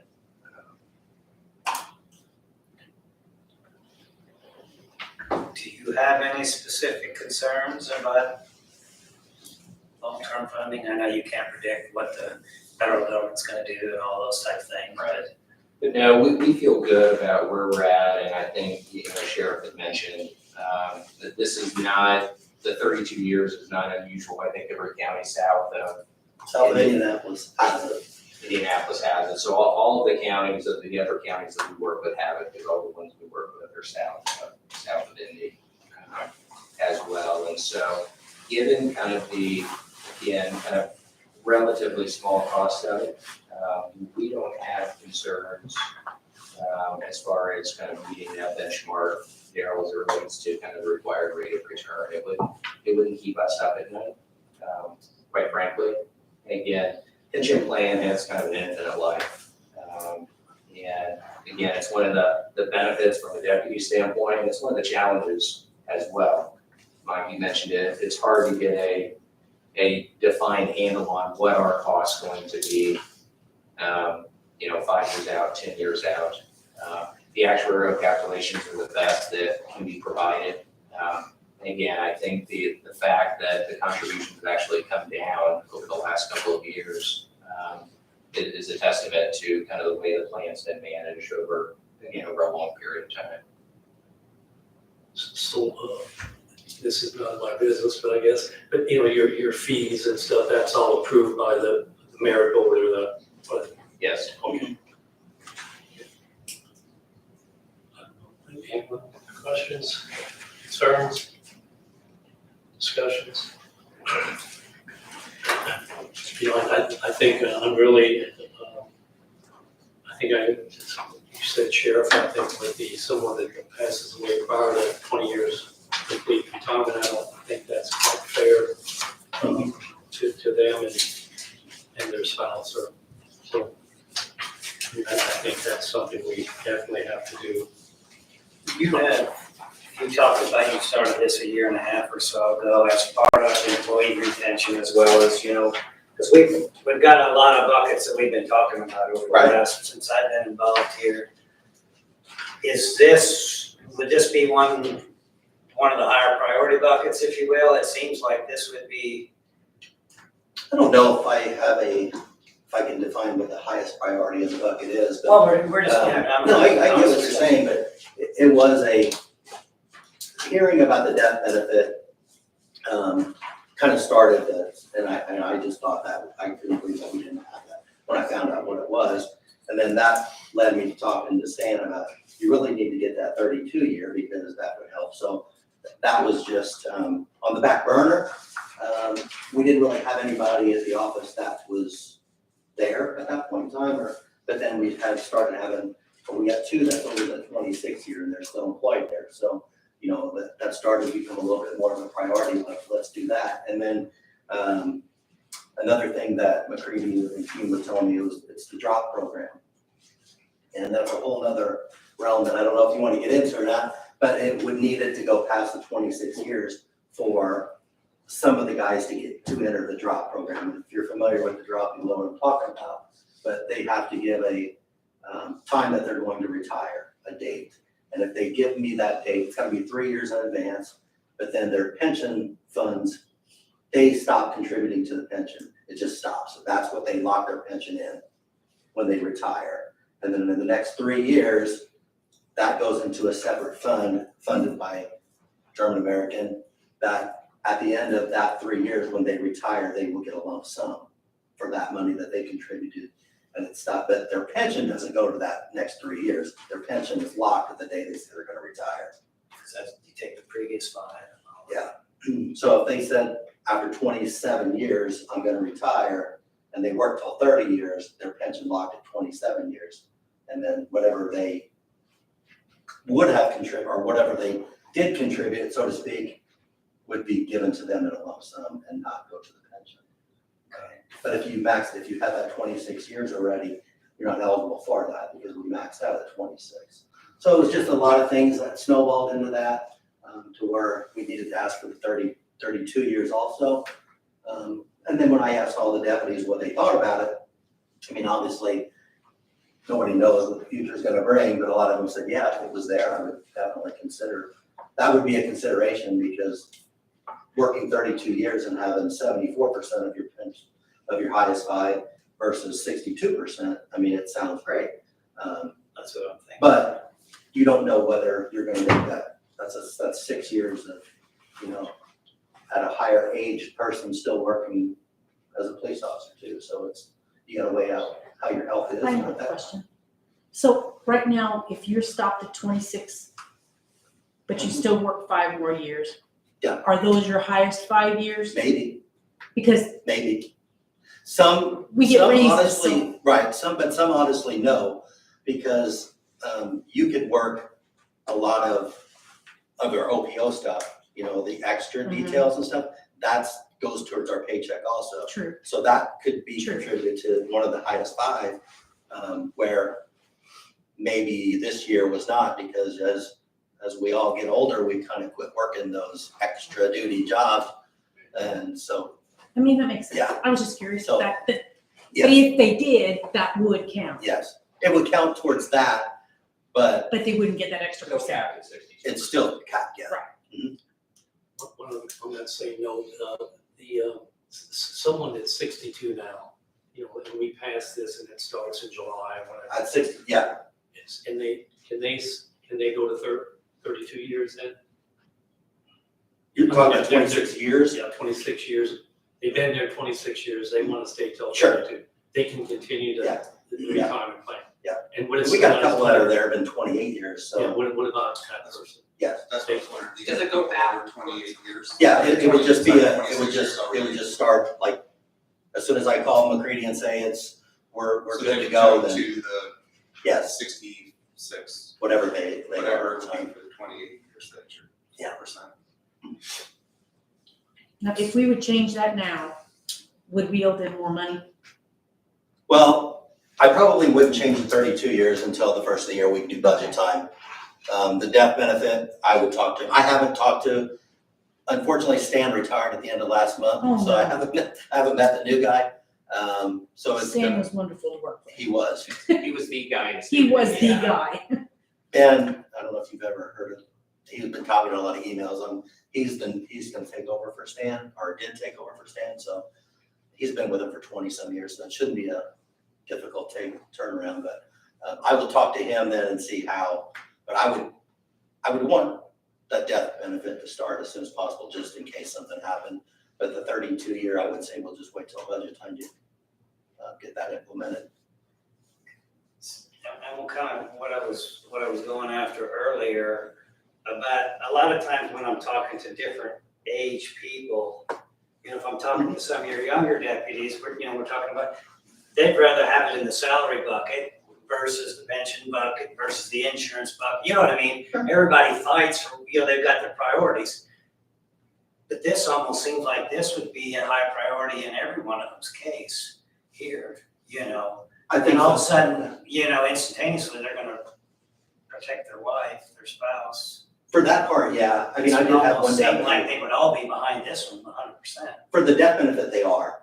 I did talk to the one deputy when he was like, he goes, now I'm working, I'm 20, I'm out, so he didn't care about the 32 or Really? 26 years, he was gonna work his 20 years and he's gonna go. That's his thought process now, so whether that happens. Life changes in 20 years. Life changes, yeah. Some of the guys that say, oh, I'm staying till 32, well, life changes and. At one point, I thought I was gonna retire at 55. Right.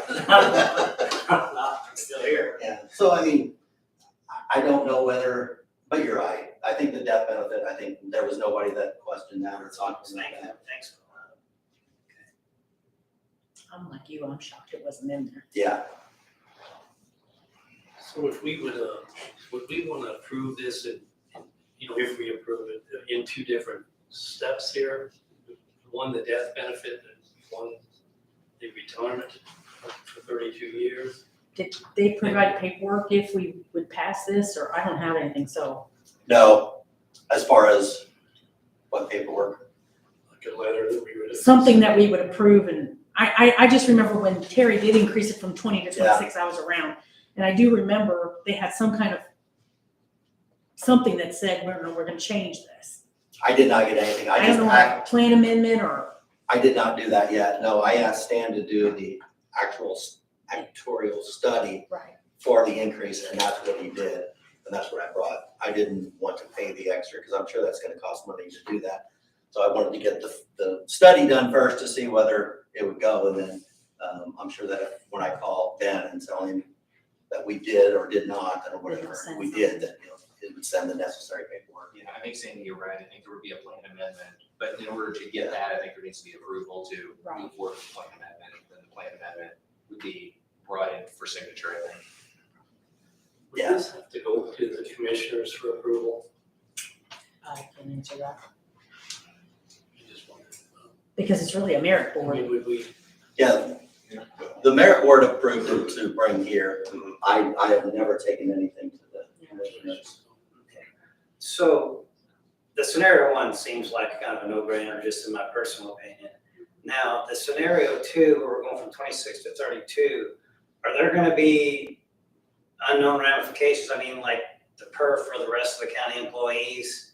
I mean, is there, I don't know how that Sheriff pensions, is totally totally just for, separate. it's just for sheriff deputies and sheriff. Yeah. Okay. It's Well, I not was for his gonna say- jailers. I didn't know if there's any, any line sides here that I, that the rest of the county employees would be thinking. Okay, that's good. It's totally different. Those are the details sometimes. Now, some of his deputies that have been jailers before have perf Still time, have per time, yeah. Okay, But that's, so once they become a deputy, the perf Okay, sits there for yeah. the jail time. Yeah. Their time served as a jailer. just let learn.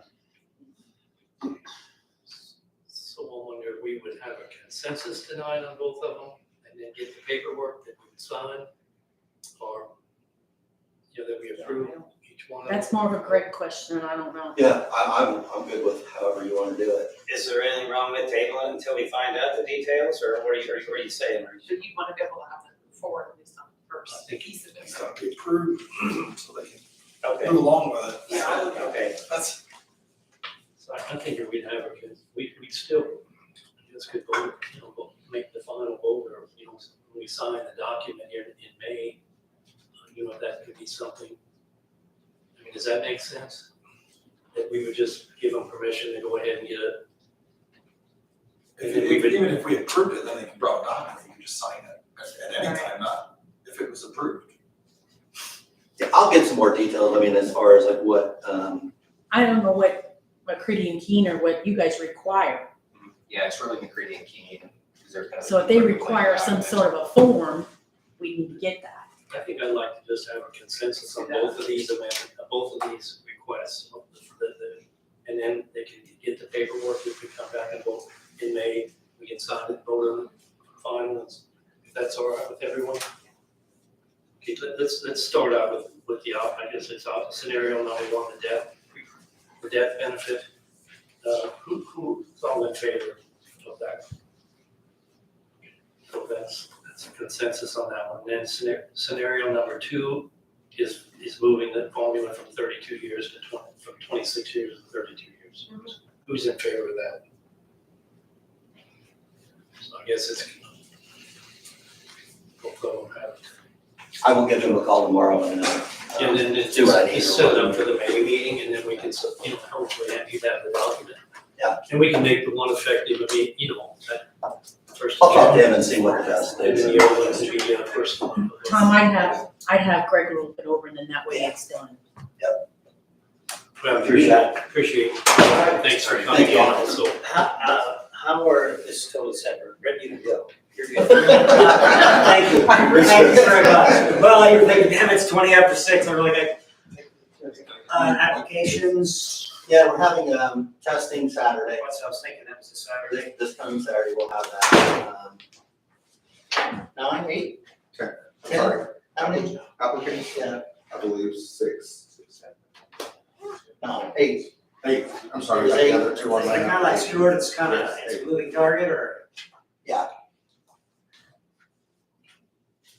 So what we'll do is we gave out applications, we have that, and then Saturday morning, they'll come in and they'll do their physical. Yeah. And if they pass the physical with them, then we'll take their application and they'll do a written test. And then at the end of Saturday, we'll have, if you didn't pass the physical or the written, you're out. Are you pretty confident? I mean, that you happy with the quality of candidates? I guess that's a loaded question. Yeah. Yeah, they're all good. You'll find out if they pass the test. Okay. Right now, they're all good. Okay, perfect. Internal, external? One internal, the rest are external. All right, yeah, so I didn't push on the spot. I know. Thanks a lot. And is Daryl too, is he too old to be, he's on police patrol the other night. He was the other night. You can't say that. Also too, before, since I have all of you here, I've been hired by this my sideline job now. But I've been hired by Hoosier Solar. They have a solar park going over in Huntingburg, over at 400 in Phoenix Drive.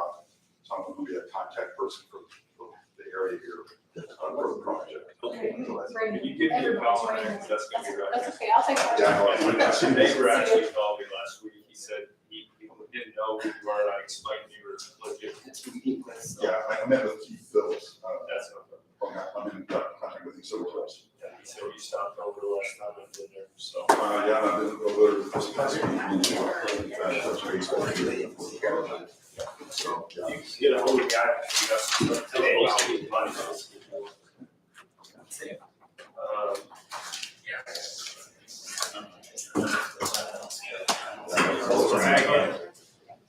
Doesn't look like, soon, but it's just, I told him, it's like, oh, that's Andy's, so he's like, well. Yeah, he goes, he's surrounded. I mean, he's right there in the 100 acres of this bush cannon to make live. So, but you're gonna treat him.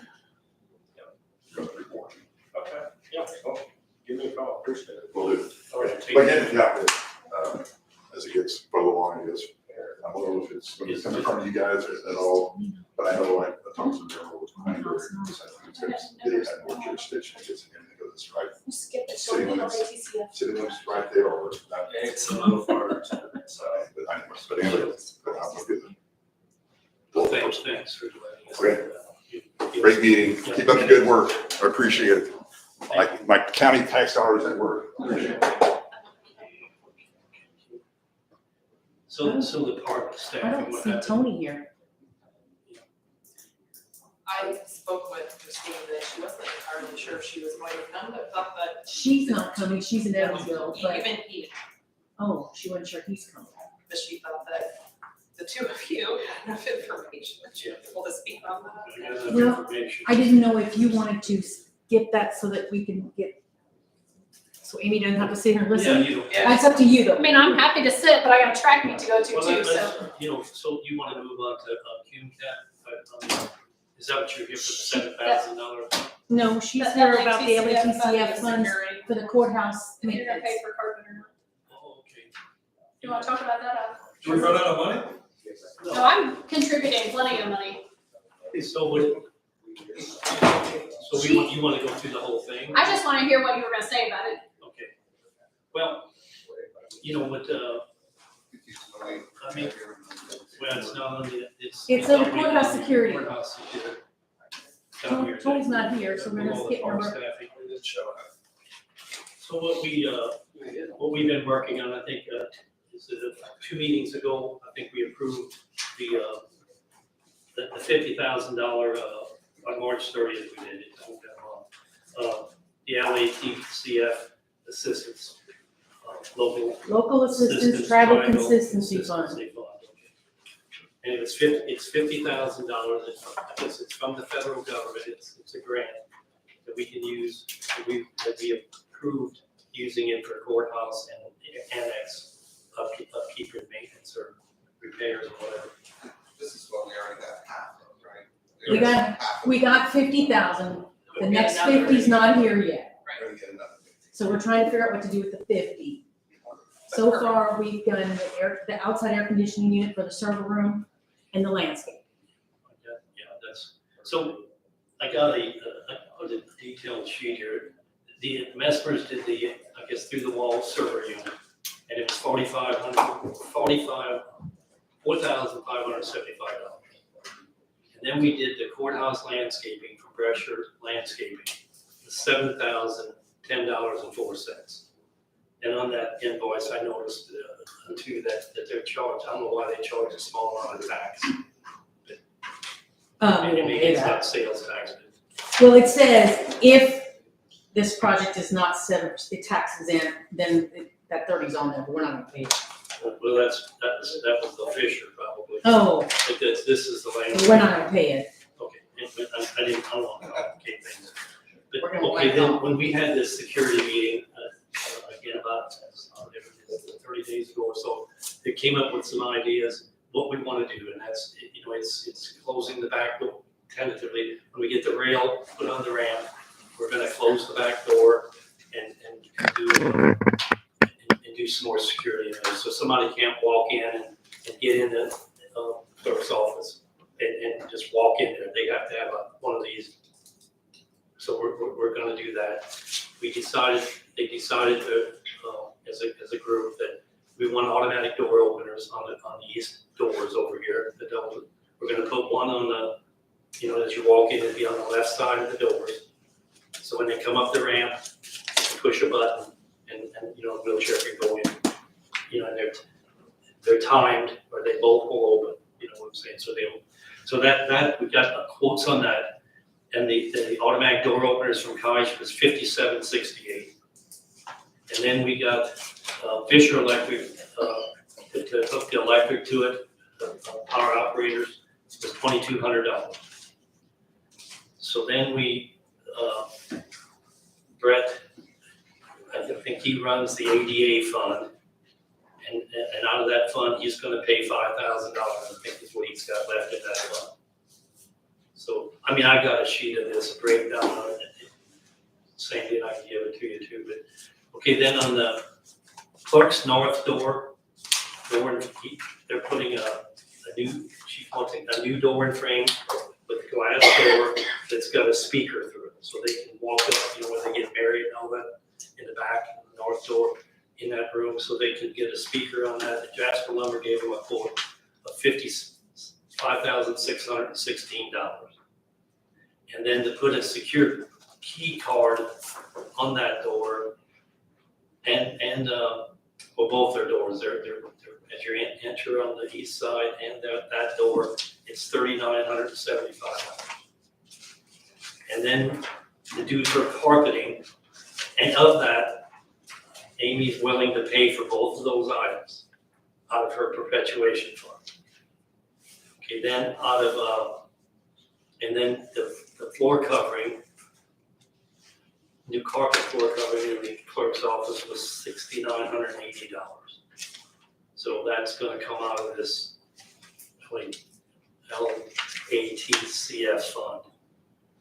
Okay, then we get to the records library door in the basement. That's $1,000, and Amy is going to pay that, the clerk is, $1,000 out of her perpetuation fund also. So then we get to the assessor's door upstairs there, top floor. She's wanting a secure key card on her door, and that is $2,815. She does not have a perpetuation fund. Then we've got the recorder's door. She wants she's gonna have a secure key on both hers.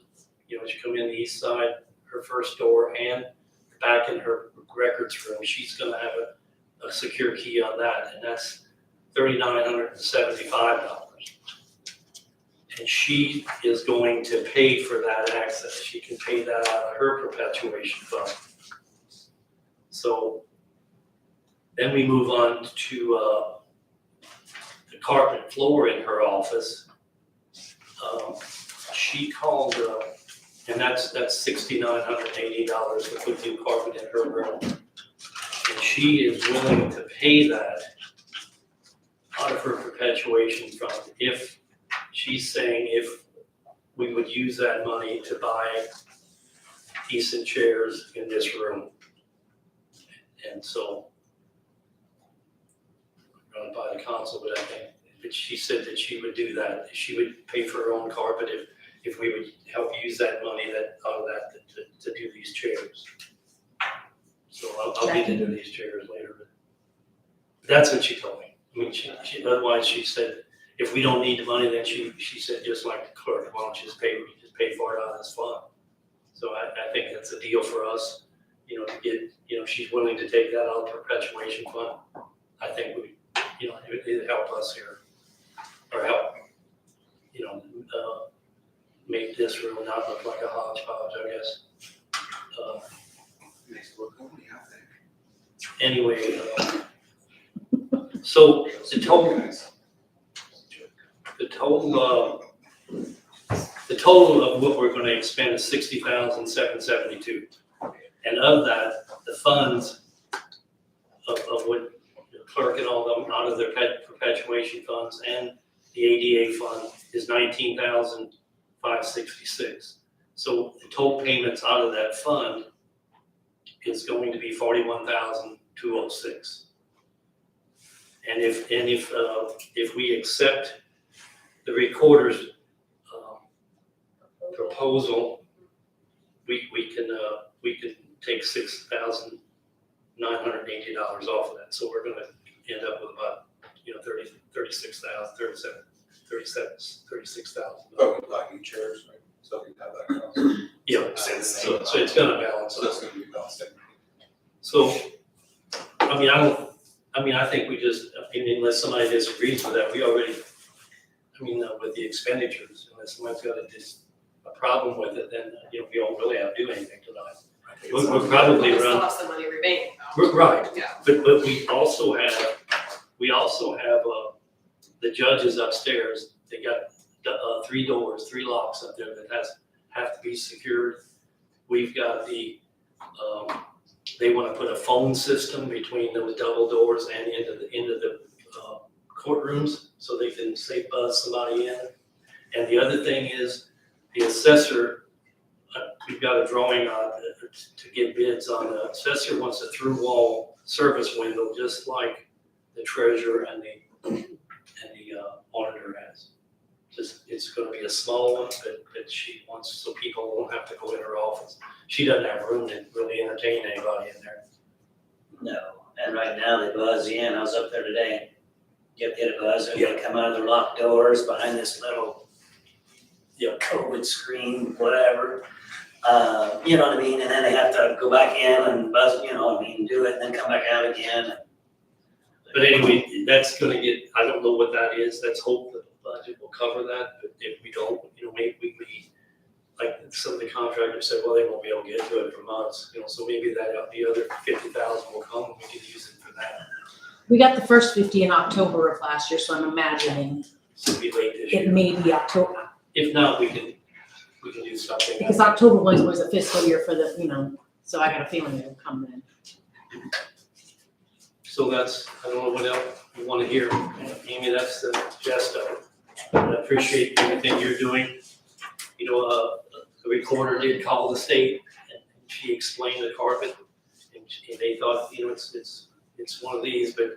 she I know thought there's she could do different rules with her perpetuation fund than there are with mine, Okay. or with the clerks, not mine, but the clerk's perpetuation fund. There's just different rules on how you can spend it for each of us, and carpet is not allowed. I've already asked State Board of Accounts if I could, it. I can't for mine. Jackie acted like she could do it. So Jacky's got a little more freedom, I think, with hers. Hers is Because of the types of jobs that we do and what it covers, like records is all of her job, where records is not all of my job, Sure. so. Well, I appreciate everything you did. And I think Jackie wanted an explanation, and she got it, so she checked with the state, so.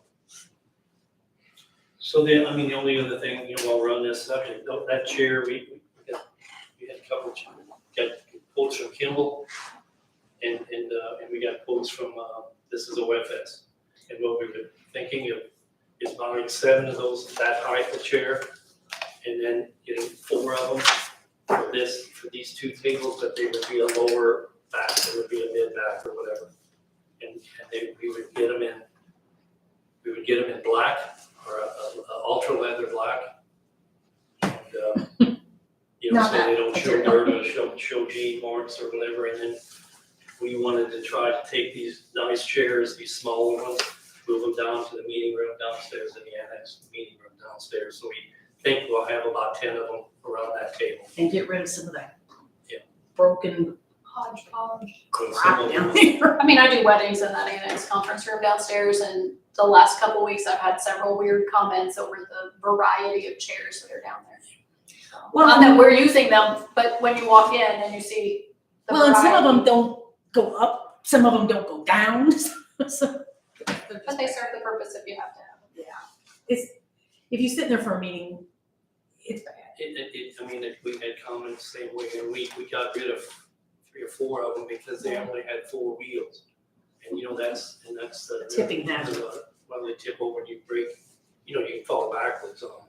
So, I mean, they're really illegal. I mean, we looked at these, Sandy, you probably got a better idea. I mean, these things look nice, but they don't, they're bulky. If we get all 7 of them here, it's just bulky to get in and out of here. Well, and the arms, I mean, they're starting to tear on those arms because they're hitting the desk bottom drawer.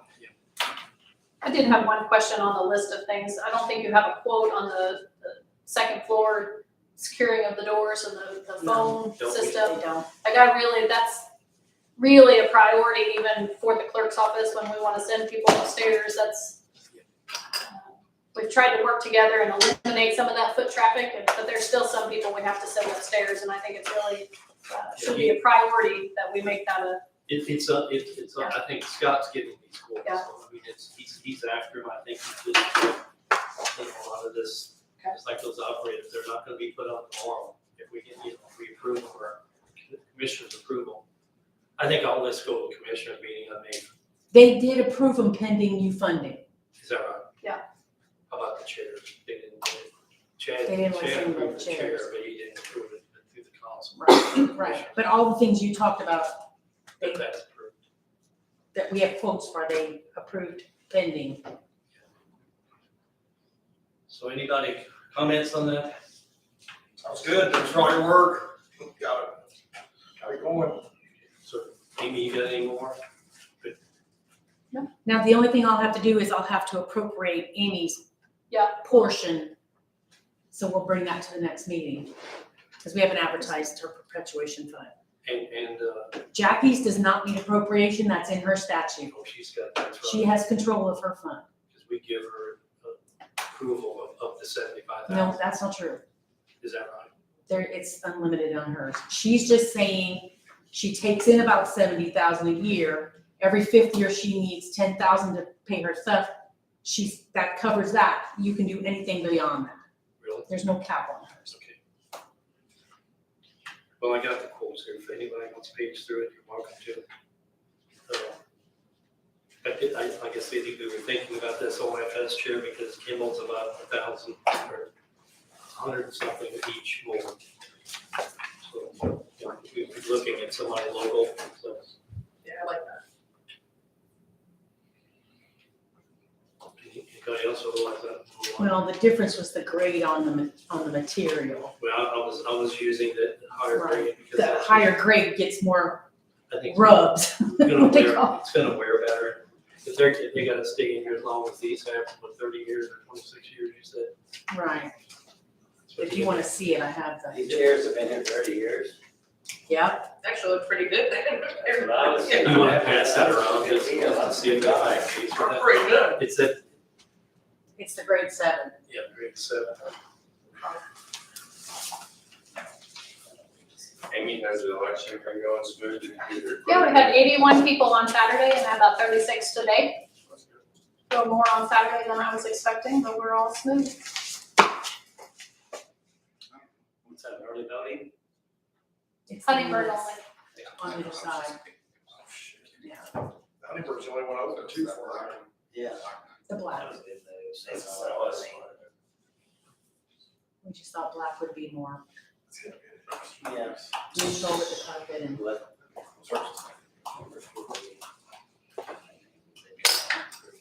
All right, well, it looks like we have, let's just.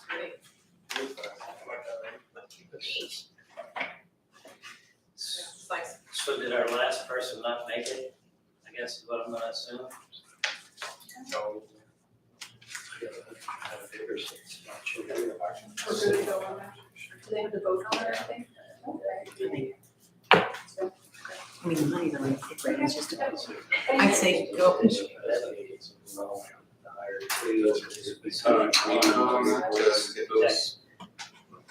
But we need to vote on those.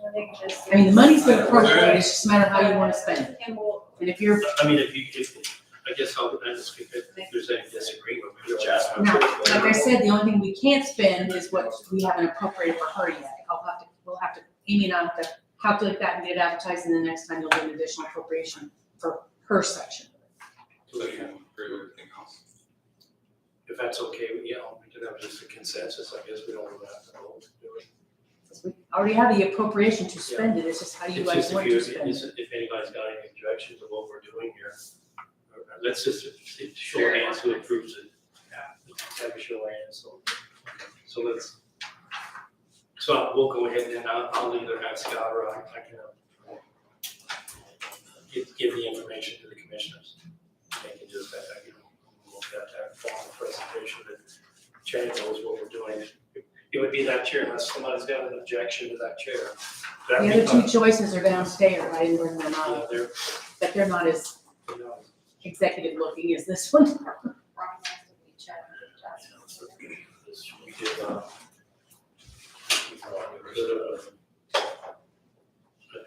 we had two quotes. Kimball has some of his furniture, but it's just. I don't know if you did it down here or something. How is it, Doug? It's nice. Don't let him change too much, cause that's my chair too.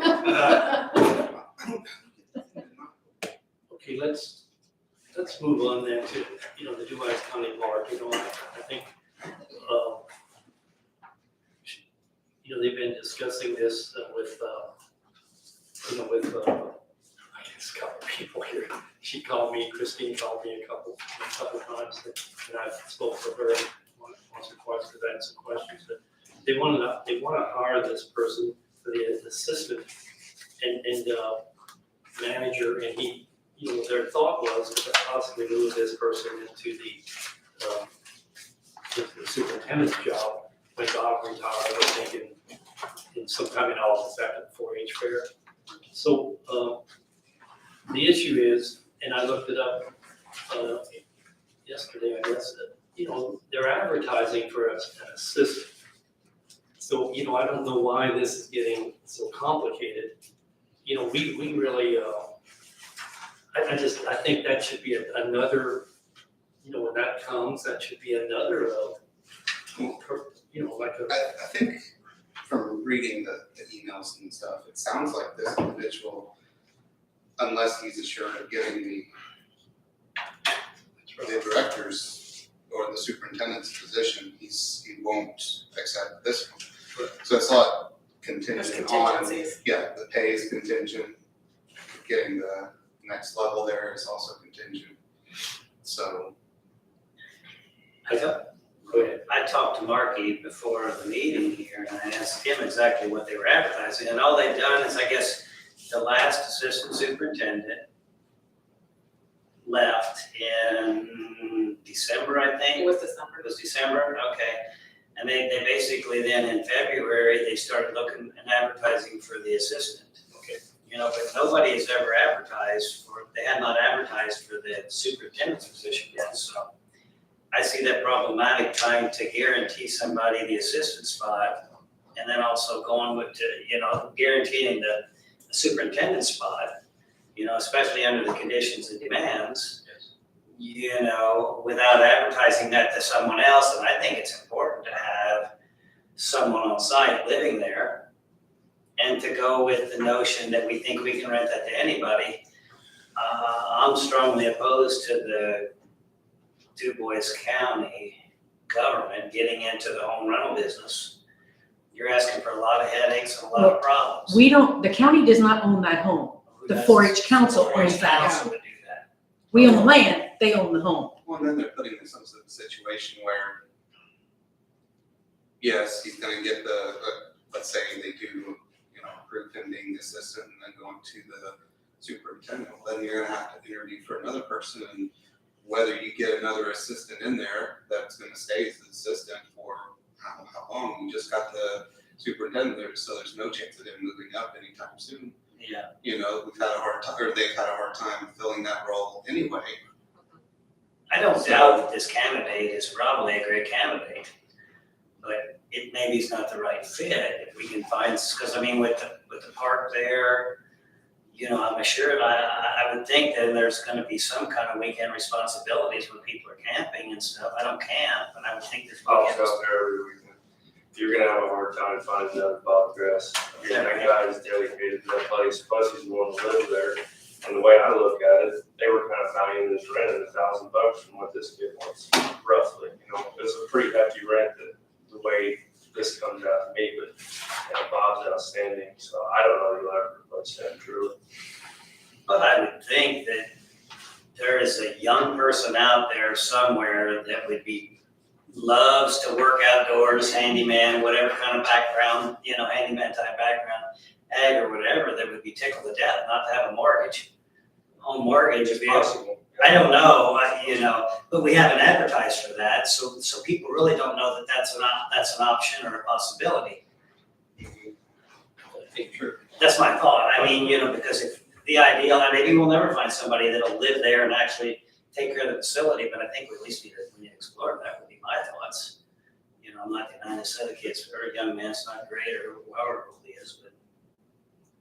I mean, I agree with you there. I think that's a carrot to dangle out there that somebody's probably gonna. Yeah, if we go and try to jump to the hoops and meet these stipulations, and there's liable to be, a lot of, well, if I'd have known that, I would have been more than happy to do that position or, whatever. Could be other people within that's already working for the, county or something. And it also sets a bad precedent, in my opinion. Absolutely. We're letting the other person or whoever is getting the job stipulate the pay and all the conditions and everything. And we're only 1/3 of this whole. Yeah, I guess I don't understand deal this with the much. pay, so. I think that we need to have more understanding from them, how the 4-H and how the park board all come together. Well, we give them a lump sum, and then they do it, they use part of the money for his pay. They get reimbursed. And then the other part of the pay goes from the 4-H. Well, what is the county? Is it just an annual appropriation of X number of dollars every year? Pay their salaries. We give the 4-H an annual allotment. They pay their bills, they do That's in whatever. our budget here. That's what Right. commissioners give us. We pay for the park people, their personnel. Okay. At the end of their fiscal year, which is the end of September, then I tell them what we've paid for salaries, benefits for the people that work there. They do their expenses and then we do a half. Okay, And they usually owe us money, so then they give us money.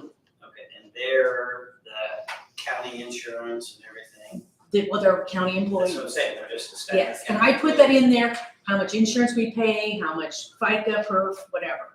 And then they do their house value. That's part of what they use as a settlement. The house value, the bills they pay. I mean, Daryl, I think it's a positive that they give us so upfront, because at least he let us know and didn't take the job, and then we got the turnover situation, at least he. Oh, absolutely, I Whether wasn't trying to. we can meet his demands, who knows, but, Yeah. at least he No, let us. absolutely. No, you gotta give him kudos for being straight up and upfront. I wasn't, and now I'm sure he's a great candidate if they're like that on him. We can't do anything without them here anyways, right? They're not, are they gonna come to the next I meeting? think they think we're gonna, Make the motion. Oh, they do. Well, I mean, on this salary thing, that's all. Just that alone, Yeah. what they're proposing is, since they haven't filled anybody in the assistant position, since December. they want to increase what they didn't use, carry that forward to the end of the year, and then at budget time, they'll increase the assistant supervisor, but then they want this guy to step into Bob's when he leaves and then increase that pay. So he's gonna take it at a smaller pay as an assistant, but then when Bob retires, then they wanna have the higher And you pay. put that high pay. Plus they'll have a higher pay for the assistant at that point that we've already approved. And they think they can offset the increase by generating revenue from the house, right? Well, that and additional campsites, and they think they'll have more revenue. But I guess when I look at this, the person we got in that position, the assistant, he's a LTC3. And his range is 1463 to 1801. So if you take 1801 times 40 hours, and then you take it, anyway, it comes up, the way I figured it, comes up to a $37,460 annual wage. And he's asking for $38,000. So it seems like if they would just put him to the top of the range, he'd be very close to what she's asking for, or he's asking. But then there'd be no wiggle room room for him to go up or anything like that. And Well, then the next step is them to ask to change the range scale or to change his designation. well, but he won't take that. This is the assistant. You know, the actual So then when another person superintendent. comes- So when another person comes in, they'll start with we're gonna trust that they're starting with a lower Well, he'd have to, range. you know, I mean, it all depends on the qualifications. If he's overqualified, he could make the same amount instead of 460. See, and then we gotta look at, they'll get a raise in 2024 probably. I don't know if we need to do anything really here. I mean, it's so close to what he's asking for. No, I So thought, she's not asking. currently, the assistant makes 33 something. Yeah, but. And he's wanting He's not at the 38. top of the range, because, you know, Well, we don't have the top of the range budgeted. well, I mean, so would we have to make a, I mean, We'd have to, we'd have to have a salary thing. the salary ordinance currently is 130135, and they want 146154. So we'd have to increase that salary range to get it higher. We could. The money's there because we haven't paid the other guy. But right now, in the salary, I can only give them 130135. Okay. That's only for year one, right? We're, Right. their excess money after that, it has to come from somewhere. Well, and then they're saying at budget time, they'll budget next year for the 38 or whatever, you know. We need to request more. Do we see anything wrong with moving it to the top of the scale, 1801? But then, And then just say, you know, and, you know, if they can't afford it, they're not gonna push any more money into it than they have to either. You know, I mean, we can approve it, but then they may have, you know, they have to make the judgment call if the guy is worth it. Or whoever it is, I mean, I'm just saying, even if he well, but I doesn't- think that the whole thing is, if he takes the job for 38, he wants a guarantee that he's gonna get the other part of the job, that's or he's something- not gonna quit. That's something What's I wouldn't be willing to do tonight. That's not, no, absolutely not. You know, I'll move, she asked me just to try to get the wage scale for this assistant. That's what she asked me. Well, and that's the only, salary She ordinance I wanted have. to she said to get this person's salary to 38,000. We can do it, we can bring it to the top of the scale. But, you know, they gotta know if they can afford to pay it and if the money, if We fund half of it, though, right? We fund half of that pay. Well, we pay them all, Yeah, we, and then they reimburse us later, yeah, we have. but I gotta have the salary ordinance for the whole thing. I have to be able to pay Right, them. so at the end of the day, we fund half of it. That's Right, you're right. Theoretically. Yes, but they reimburse us a year later. It's just, it's same way with the health insurance and everything, we pay for it. We They- pay they for just everything up reimburse front. it. That's the tricky portion of it. We're doing another ad hoc in the middle of the thing, and I said I wasn't gonna do it, and here we are. Well, we're not really changing anything except the wage scale. To ours. Well, you're committing to go to that 38,000 from here forward. Yeah. But they have the money, because there's. Well, they have it this year because they didn't pay somebody.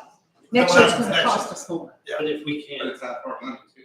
At the end of the day, it's half our money. So we're saying we're willing to change this wage scale to up that amount and put the person at the highest part of the wage scale instead of where the person currently is at now, towards the middle or the lower part of the wage scale. So that we're gonna accrue that extra amount. Yeah. Not the whole amount, but half the amount, the whole amount for the next year or so until we get reimbursed, but we're still gonna accrue that extra amount. It's not like they're doing this. you're right. It's not all of them, it's us too, that we're taking on this debt. And You're correct. like I've done some research, I mean, we've batted a lot of Four jobs in the past 4 or so years. Yeah, And, you know, it's, I'm only halfway through my study of it and trying to figure it out, but before we decide on this, I think we ought to also address the other two issues hanging over our head. You know, with the 911, the potential deputy, and now I'm about ready to say, put the brakes on every other budget increase and rate increase, position increase, and we're doing a lot outside of budget. Is it normal? Do you guys get that a lot? I mean, is this normal to have this much raise requests at the first 4 meetings of the year? No. No, I just don't get it. What do you think, Alex? You'll get one. Or towards a little later in the year. well, Like the last few years, I think we've had a lot of requests. Well, we did research and we We- created yeah, 22 I- positions in the I- last since 19. 20 positions, yeah, since 19. And the majority of them have been last year. I wanna know what Alex is thinking. 8, 10, 11 of them, half of them. It's been a lot, like Sonny said, and Doug, and Mike said, we all know, but, we also live in a fiat money system where they printed deep carnations out of it, and this is not gonna go away, I don't think, so that's all I can say. And the bigger the county gets, the more the, population increases. I just like to do it in an orderly Or fashion, employees were across the board somehow. But no, I've never seen anything like this. But my research isn't showing that if we keep on going for, we can't. Oh, right, There's yeah, no way we can sustain this. And yeah. county I general agree. fund is, I'm just saying, we're gonna keep getting tasks. be able to take much more. Yeah, and then I don't know if you look at property taxes, but hardly any increase, a little bit on the agriculture stuff, but it wasn't crazy, so, Come look at the city's taxes. I don't know, I'm paying. Mine went quite a bit up. I don't know. Come see, come look at the cities. Well, I'm just talking agriculture, I'm not talking homes. Home was way up, it was about 40%, 35. So. It's crazy. Most of the tax rates went down and all the fees went through the roof. This is valuation. Some of it's, I read something earlier, yesterday or the day before, federal government spends $1.36 for every dollar they bring in. So, How's that sustainable? I guess what I'm saying is we can't get the county in that kind of position. We can't spend more money than we bring in. We can't rent. There's just no way this can go on. But let's tackle this part first before we get into the officers, if you don't mind. I mean, my only comeback to this is when we have a guy at Sandy, you said $15 an hour. When they can go flip hamburgers and do things that they don't get their hands really dirty and they don't have to know about operating equipment, how are we gonna get somebody to work, do that job, is what my concern is. If we don't get that wage up, we won't hire anybody, and then that park is gonna go to heck, I mean, that's the only reason I'm pushing it, is because to me, we have to have somebody that can change oil in a mower and do things like that. And I don't think you're gonna find that for $15 an hour. It's just, is this the time to do it?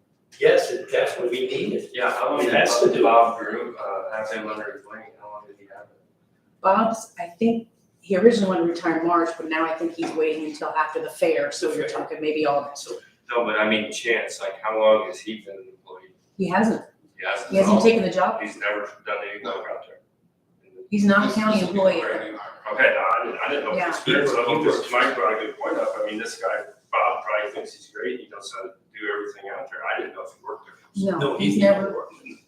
But I'm just saying, you gotta have common sense. But I don't- Yeah, no, you don't need, it's a Running different a skill skill. chart on how to do backsticks, Well, the way I understand it is if he doesn't get the 57.5 or 60,000 on the superintendent job, he's not even He's gonna not take it. gonna take it anyway, so I mean, we still have to find somebody that's gonna do this job. And then, I think it's backwards, somebody should probably, if it had been closer to advertise for the superintendent's job, get him hired and then find an assistant. It seems backwards. I agree. Yeah, I mean. Because that person if we have him as superintendent, we're still out as assistant superintendent. Pardon me? I mean, we hired him as assistant superintendent, he moves up to superintendent, we're still out an assistant superintendent, which we. If we accept it, but, we have, to me, I would rather have control of who's gonna take the superintendent's job and re-advertise for that. Possibly like Daryl said, we can get somebody to take that house. Said he's not gonna accept the assistant superintendent superintendent's job unless he was short. Well, then that's what I say, we just re-advertise. At the $60,000. Well, like, there's there's no no way way, at least he said that, So, so. Yeah, and that's what I read in the emails. Yeah, he probably, Those is are a- his, I think we're gonna have to re-advertise. stipulations. But Well- you still, what I'm getting at, we still won't be able to find somebody qualified. We'll be facing this the same way. If we can't offer a decent salary to somebody to do the assistant's job, I don't think we're gonna get anybody. I mean, I know that's Christine's concern. So, Well, I think 38,000, if that's what you'd go no, to. it's 37, it's I was gonna say, that's 37. over the salary range, so It's 37, 37.4, you know, roughly speaking. I was gonna say, I have 37,460. Yep, that's what I came up with. But then, I mean, we can approve it up to that amount. I mean, you know, I think that's what I would recommend we do. Because that's $18 an hour, that still isn't, you know, I mean, it's benefits, it's insurance, it's perf, but you know, you're not gonna find anybody to take the job, I don't think. Maybe I don't know, we found people before, but You know, how long did they stay? Bob started before me at the county. You know, What's that?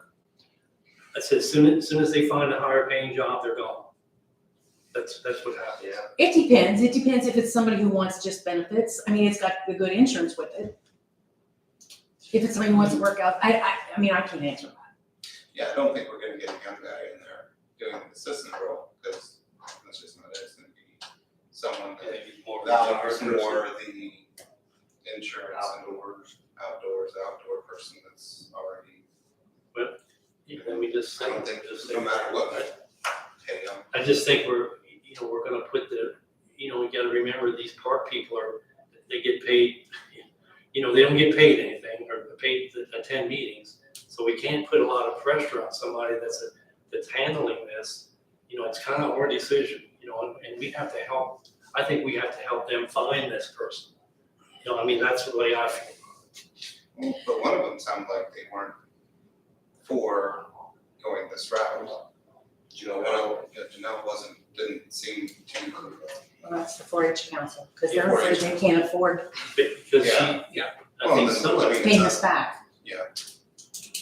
but some of it, maybe I'm wrong, but maybe some of it was because they're losing, they're trading off half that rent for their payment to pay this person.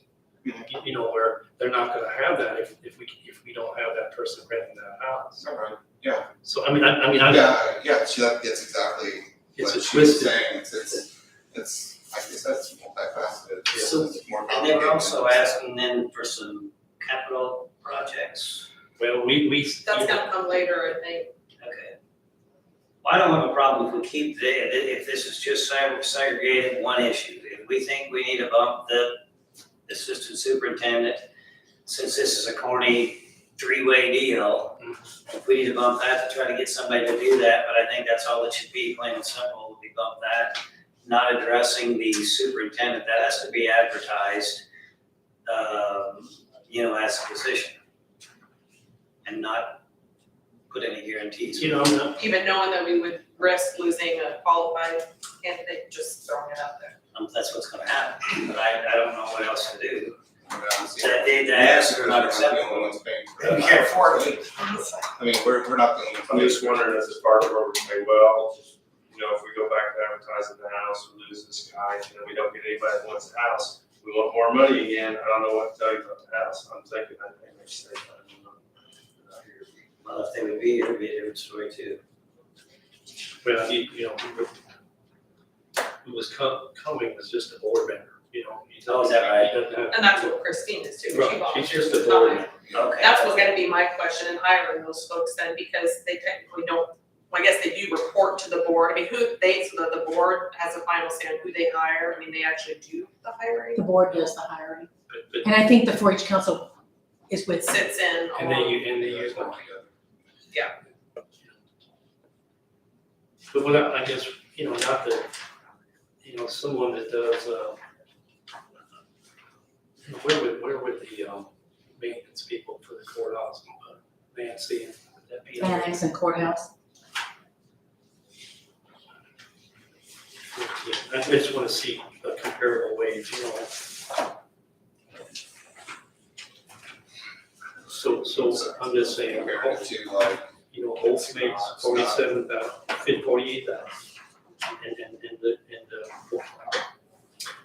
And or whatever, Nancy makes 36,000. So I mean, to me, that's kind of in that range where that type of work is being done. I mean, that's my. Right now it's at 35,000. 33. No. The assistants are on 33, I believe. Yeah. And Bob is, so they won't even from them above what the assistant custodian and Bob is 46 too, so that's custodian. plus the house. Yeah. So if we bump it to 37 for a cat, is what you're saying. Yeah, just let them. That would put it, Let them classification. decide. Well, the wage classification right now is 1463 to 1801. 1801 would give them 37,460. I'm good with that. That's still the LTC 3. Yes. That's not a 4 or Is this well, are they in the same category as, No. or, I mean, Let me look right is the other assistant custodian, is that in the Let me see same if I got that. category? Let me see if I got When that.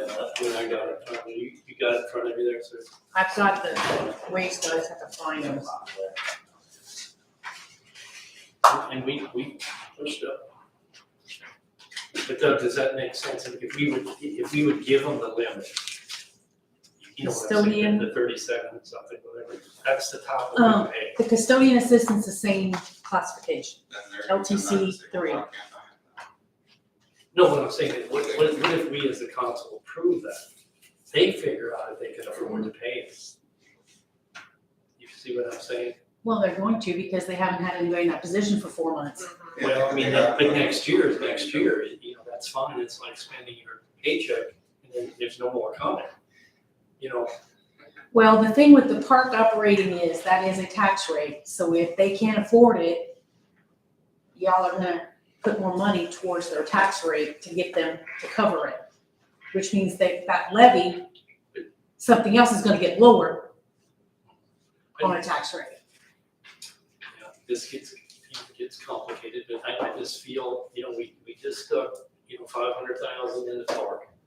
You know, we got all these camping spots, you know, we can't, in my opinion, we can't just have a bunch of people out there that don't know what they're doing. We gotta care for those buildings, we gotta care for the campground. You know, I think that's a pride to the county, and it's worth something.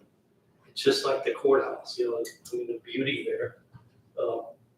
I don't know, I just And if they think add we're. more campsites, it's gonna be more work.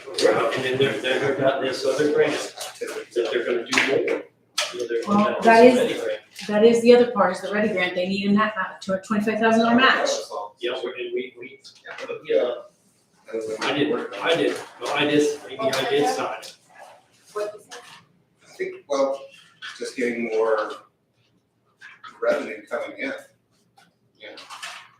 That's what I say, I think something, it's like, it's just like building a new home, you know, and you got, you know, that much more space, it takes more work to clean, you know, it takes more. I don't know, I just don't think, I think if we don't do it, I don't think they're gonna be able to hire anybody. We were at 34 sites before and now 48, right? Campsites. So that's, I mean, it's okay. I've been saying full, the only complaint that I've heard is the new big ones. Guys are pulling in their 20-foot pull trailers, and then guys at Class A's drive out there. Yeah. And then they can't get in them. So I do a harvest house where people camp at my farm, and they come out to my place, they're like, what's wrong with your county park? You can't, the big sites aren't reserved. I said, that's our system, that's how it works, but they're full. It's just with less than, smaller than potential campers. So I've had that issue coming up. But I think they're generating more revenue, like Christine said. So That's definitely something you have to bring up to the park, and they're gonna have to go to some kind of reserve preservation system, I think. So, Is there a dollar amount of what she says was coming in? She mentioned increased revenue. It was, like 50 year, the 34, now it's like 75 to 80 year, the 48 sites. So an increase of 20. Yes. and they raised their did raise the rates this year, like, so it's $5 or something they They raised. did raise them 5.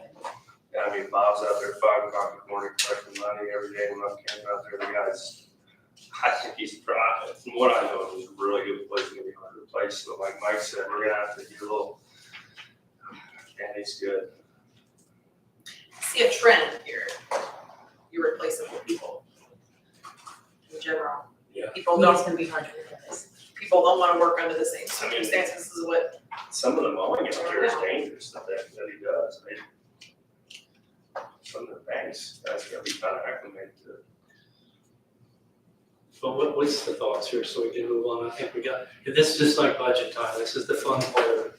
You know, we have to decide what we wanna do. I mean, do we wanna just leave it alone? Or do we wanna let them, give them the max, they got the range? We kinda do that for other department heads. We give them a range that they can decide what they wanna put them in. And, you know, we approve it though. So, I mean, if we give him, he's still in this range from 1463 to 1801. I still think we ought to just approve the range, let them, and let them see what they do, or give them a salary ordinance for 1801, they can pay up to that amount. And just, but isn't that the way it already is now though? No, right now, the max is the 15. the lower amount of pay. You have the budget book, I don't have it. There's a lower amount. The salary ordinance has a cap of whatever it is, and if you do a new one, you can say the new cap is 1801. That means that's all they can pay is up to 1801 an hour. I mean, it's bi-weekly, we have to divide, you gotta divide that way. But, you know. But I think that position is an hourly position, or is that It's an hourly position. I'm pretty sure. It was, when we approved this, it was a Doyle. okay, and was he an hourly position? Does it say an hourly salary, or does it say a It bi-weekly? says bi-weekly. Then we'd have to do a bi-weekly. So we have to push that up to what she's asking, you know, not what she's asking for, what the top of the range is. So divide that by 80, divide that by So you got a 26. consideration about that, or, I mean, or how do you think we ought to move? I just have no expectation going forward with the. 140, the higher 40, amount that we 80 committed to. cents. Okay. 1,040. Because of that, and then all the other asks that we're gonna have to go through. What's, So, that's why I was wanting to take this one, you know, by itself, because those other two are, huge. This is a little, Huge commitments. yeah, this is a little squirrely just because there's so many Other hands in people. this pie here, or whatever the term would be, you know, 3 of us. But I guess, I don't know what the solution is here. I mean, if they can't, if we just let it alone, and she says she can't find anybody to take the job, then, Well, I I mean, think, Well, I think when they interviewed, the way they interviewed is you'll be the assistant until Bob leaves. And they were interviewing for a which was wrong. superintendent. I mean, that was wrong. I don't know though, I think maybe the assistant superintendent getting to see the fair week of the job would be a huge advantage, because if you get thrown into that fire off the bat and you just started, you may quit immediately, that's a nightmare week for them guys, and the weeks leading up to it, so And the thing is they hired him as assistant. Maybe he doesn't want the maybe he already Superintendent sees job. camper move out day and he's like, I'm not doing this. I mean, that is a training by fire on Fair Week. And a question for you, so the assistant superintendent now that's gone, was Raker the last one before him, or was it another turnover before that? Because I know there's a lot of turnover in that position, I just didn't know. And then when you say something to Christine about it, it's more money. Somebody comes in, offers them money. I don't know that Raker left for money, he wanted benefits, like Sandy was talking about, so What kind of benefits did you want? health insurance. Why can't they get health insurance here? Assistant. They get it, that's what. That's why he took the job, he's a full-time farmer, but he wanted health insurance, steady, good health insurance, and he didn't last that long. And that's why I was asking her, how many were between Raker and this opening, because I thought there might have been 2. So I was trying to figure turnover rate out. I think they were back to back. It was just Last time when we approved the budget, it was a Doyle. Yeah, so he's That's- been after Raker. I didn't know if there was two after Raker. That's what I'm asking. He left in December and hasn't been there. Well, we gotta make a decision again somehow, so we need to either leave it alone or move it up slightly or move it up to the top or because, you know, if, I guess what I'm saying is if this gentleman that takes this and we push it up to the top, it's right what he wants to do as a part-time job. If he doesn't last or if he doesn't wanna take it, we can't promise him that, the high, we can't promise, to me, we can't promise him the superintendent's job. Absolutely not. There's no way. We have, I think we, as a county, we have to advertise that job again Absolutely. and, you know, go from there. We can't, I'm gonna be totally against it. Plus, the pay is completely out of line. I'll make a motion that we take the salary up to the 37. But that's it. To the No 1801 per hour, 1801 per hour. which would Yeah, be whatever that- $1,440.80 bi-weekly. Whatever that hourly rate is, and that's it. That's for advertising for the assistant supervisor position. We're doing our part to help those other entities out, but there are no other unofficial stipulations or anything that we're involved in. When that time comes for the superintendent's position, I think it needs to be advertised as such. So everybody's clear, knows what the salary is, the opportunity for the home. I think we're kind of opening ourselves to other people in that same category to come in and say, you know, I deserve this because I. Well, do you want to have a motion and a second for the purpose of discussion, so we can vote on that? So if I second it, we can discuss it, and then we can vote on just that topic. Right. All right, so I'll second it for the purpose of discussion. Now, we only are talking about the 1801 up to, for discussion. Okay, go ahead and repeat what you said, if you don't mind. Like the other people in that category, Are there a lot of people in this category here then? I mean, asking for more. Who else is in LTC 3? We'd have to, There's no, anyway. there's custodial. Custodial, yeah. And there's a lot. There's the cook, Assistant custodian, yeah, custodian assistant, and the cook, kitchen manager, That's been our and the, position to keep someone in there. yeah, and the parks. so you're saying that this will raise all those positions? no, They no, can be raised. no, it won't That's raise them, fine. they're in that range, so it won't raise them. We're not out of that range, Okay. You're just in the range of LTC 3. you know. Those And other people could be in that same thing, but they have different jobs. So we have different people with different ranges, Right, but what and not everybody's at the maximum I'm range. thinking is they'll come and say, well, I deserve a higher raise than what the county is already given. We'll just keep having people come in, Well, that'll happen in our budget requesting higher anyway. rates over and above what we determined. And they'll come back and say, well, you gave that person, you put them at the highest and change the range for him or for that person. Why is he so special? I mean, I don't mind devil's advocate here to try to. No, that's good. see what- That's why we're having a What we're gonna discussion. be working with, because it's gonna be. I don't think we're hiring just for one person, because the other person that has to have the guarantees, they're How probably much does gonna the take this. kitchen manager make now? Cause that's LTC 3. And that person's new, just took the job. Yeah, the sheriff's department, Yeah, well, under jail. yeah. And Nancy, that's your only other ones in that category, but they have different kind of jobs. Not all important jobs in theory, so for a point, because this one's qualified, because we don't want, can't say go to shit. Well, the same stance with the grounds here. We have a lot of people with different, in the same wage, different levels in it. That's for the full-time clerk and the manager. So the guy that is this potential candidate, is he going through the park board then or through us? Because if he never worked there, how do they know about See, it? she's gonna make us see it all.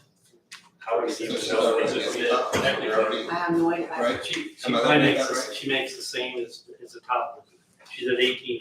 See, so, She's gonna make the same. see, that's what I'm just saying, there's different people within a wage scale, so. But then that, well, I'm sure they put her in the top of the scale, because she's new, right? Well, didn't we, Didn't So we she's push at top those of wages scale, because they couldn't, again, they couldn't find anybody, but, I mean, whatever. I'm just saying, you That's what already I'm got one saying. there. Right, that's what I'm saying, we'll have the same situation with that. I just think, and like you say, I think it's a different type of job. It's more, one may be more physical and the other one might have more, you know, commotion to it, you know, being a cook.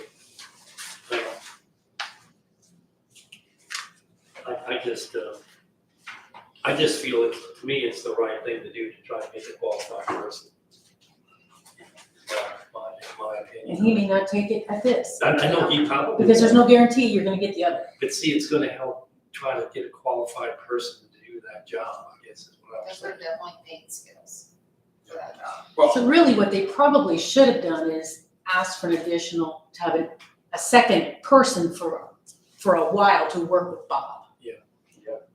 Exactly, that makes more sense. Fill this, get another one, and then work with him, and then, I thought he was like summer labor or something, because I didn't No. understand his connection. I was like, how does he know he wants this? That's a lot of work. So, Well, when Daryl comes back, do you wanna vote on this motion? yeah, you have a motion on the floor, you have to Got do a something motion to with it. vote on this, do you wanna call it to a vote? any other discussion then? So, I mean, Doug made a point there. Alex, you wanna say anything more? No, I think you did it all. Don't sit up, we'll call your motion. Sonia? Mary, David? Okay, so got a motion on the floor, discussion, so all in favor say aye. Aye. Anyone opposed? So let's, so they can at least move forward here, and then we got that 61. behind us. But I think you made a point in that motion, that we are not approving in any way any kind of superintendent's pay. And that is, that's two totally separate ideas. So I think you got an understanding there. And that would be to begin as of tonight, Can it do that? I guess you can just, they don't have a position, anybody in it. yeah, I guess it could. All right. That flexibility. So talk. Just so they understand that that's still in the LPC 3 wage category, that they can't be. Which we're giving them now from the top. Okay, so we have to move on here. Doug, make sure you say no material CDA.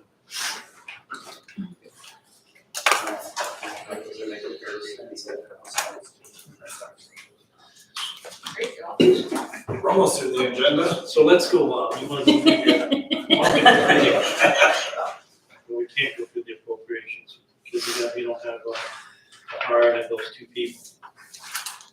So we want to start with that? Let's Okay, start with the 911 first and see what the thoughts are there.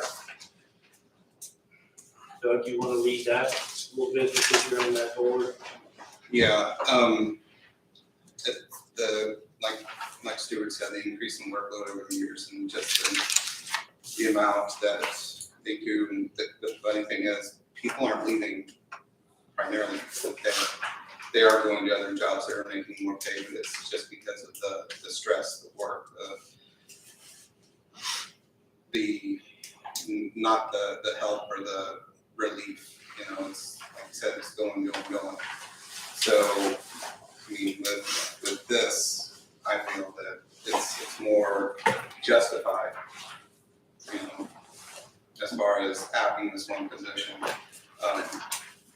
More justified than the sheriff's positions, because You were like Ryan comparing. was saying, yeah, because Ryan's research showed that it seemed like we're more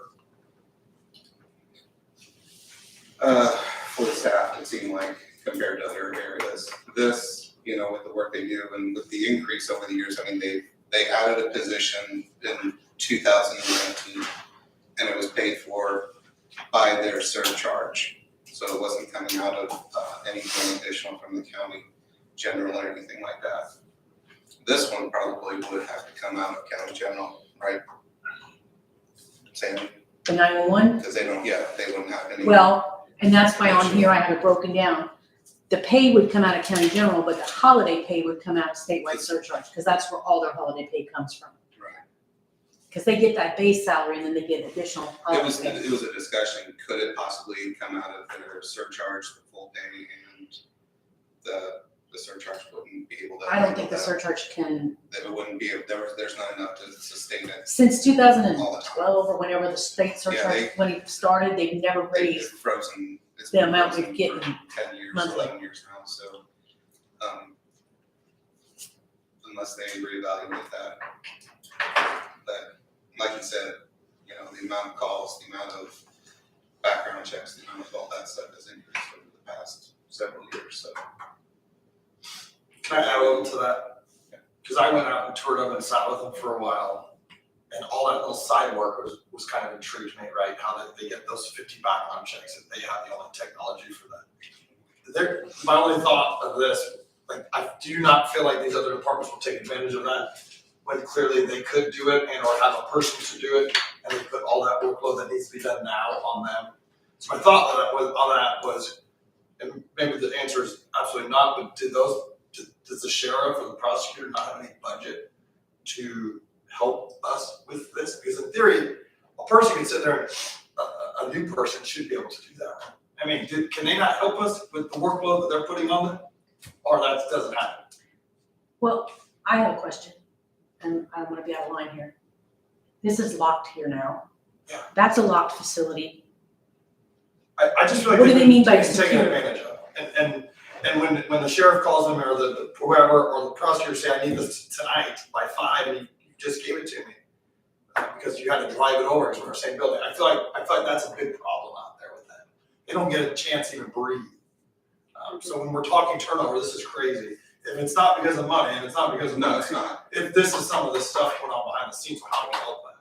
And if another person is it, can we get funding to help that from another department that's putting that extra workload on them?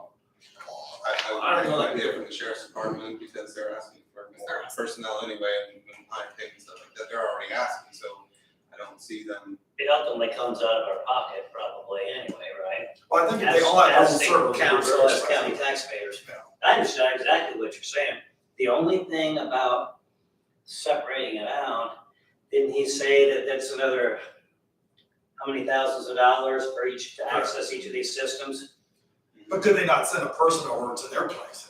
Oh. I'm just saying, can't they use one of their staff? I feel like they're taking advantage of the 911 staff to do all this grunt work. Why can't they send someone over to do it? I think Then they would have to have another staff person to do the work the other person's doing and just going over to the other building.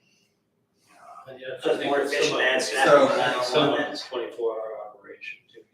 Yeah. If there's something that need a certain, something, that, when he was saying, I think you probably know it better than I do. So, if a license plate comes up and they're under arrest.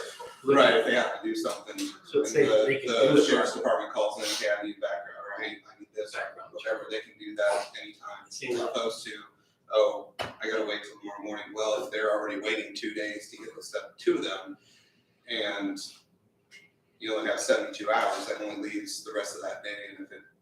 Yeah, I'm not opposed to giving them more people. I think they need help. Hands down, they need help. But what is all this turnover? That's what I'm trying to drill. Right. If they don't have a chance to breathe, is it because they need 3 people, or is it because other departments are sending them so much stuff? That was my big question. What is this problem? Well, they're at, like Stuart said, they're at a point where they're not gonna accept any more. They keep on being asked to do more and more and more, and they're at their limit. As they should. And, if like he said, if there's not another staff, if they don't increase their staff, they're gonna have to start saying, hey, we can't do this anymore. You guys in the prosecutor's office, you're gonna have to figure out how to do it yourselves. And not just. Is another It's a staff member at It's 911 not a good outcome for the cost county. more than the charge to get a license? If that's even the true point of this turnover, I don't know. I just know that was a big part of the workload. So I was just throwing out ideas. I don't know. That's one of the 11 things that they just talk about. I know they need help. I guess my concern is on this is, if we approve this tonight, then how do we fund the other 2 that he's thinking that he needs? You know what I'm saying? And same with the sheriff, we give him 1, how are we gonna approve the other 8 that he wants? That's what I can't understand. When I look at the budget, there is no way we can fund these positions. Well, that's what I was looking into, like, the different positions aren't all coming from county general, so that's why I was kind of trying to delve into it. I didn't get too But I far, mean, but, even that, you know, our edit funds are limited, our, you know, county general, you know, they bring in so much a year. I just don't see how this is sustainable. And that, you know, that worries, I mean, it worries me, because I mean, I think we kind of struggled last year a little bit on raises. You know, that we were probably the lowest around the area, that I was wanting to give a decent raise to everybody too this year. You know, that's gonna feed into this thing. You know, do we wanna just continue to put pile on more and more people, and then we start cutting wages so we can afford them? I don't think that's fair either. So, Or not giving raises to your current people because you put on more well, people. that's what I say, it's, Yeah, there's only so many dollars to go around, and you know, the insurance people, you know, go to the commissioners and, you know, they're making recommendations that people aren't gonna like, right. You're gonna lose people. huh? You're gonna lose staff then. Well, I know, that's what I'm saying, so it's gonna take some additional revenue dollars to just maintain the benefits that the county employees have now. You know, if it's gonna take 3% more just to maintain benefits without increasing deductibles and things like that, you know, Right.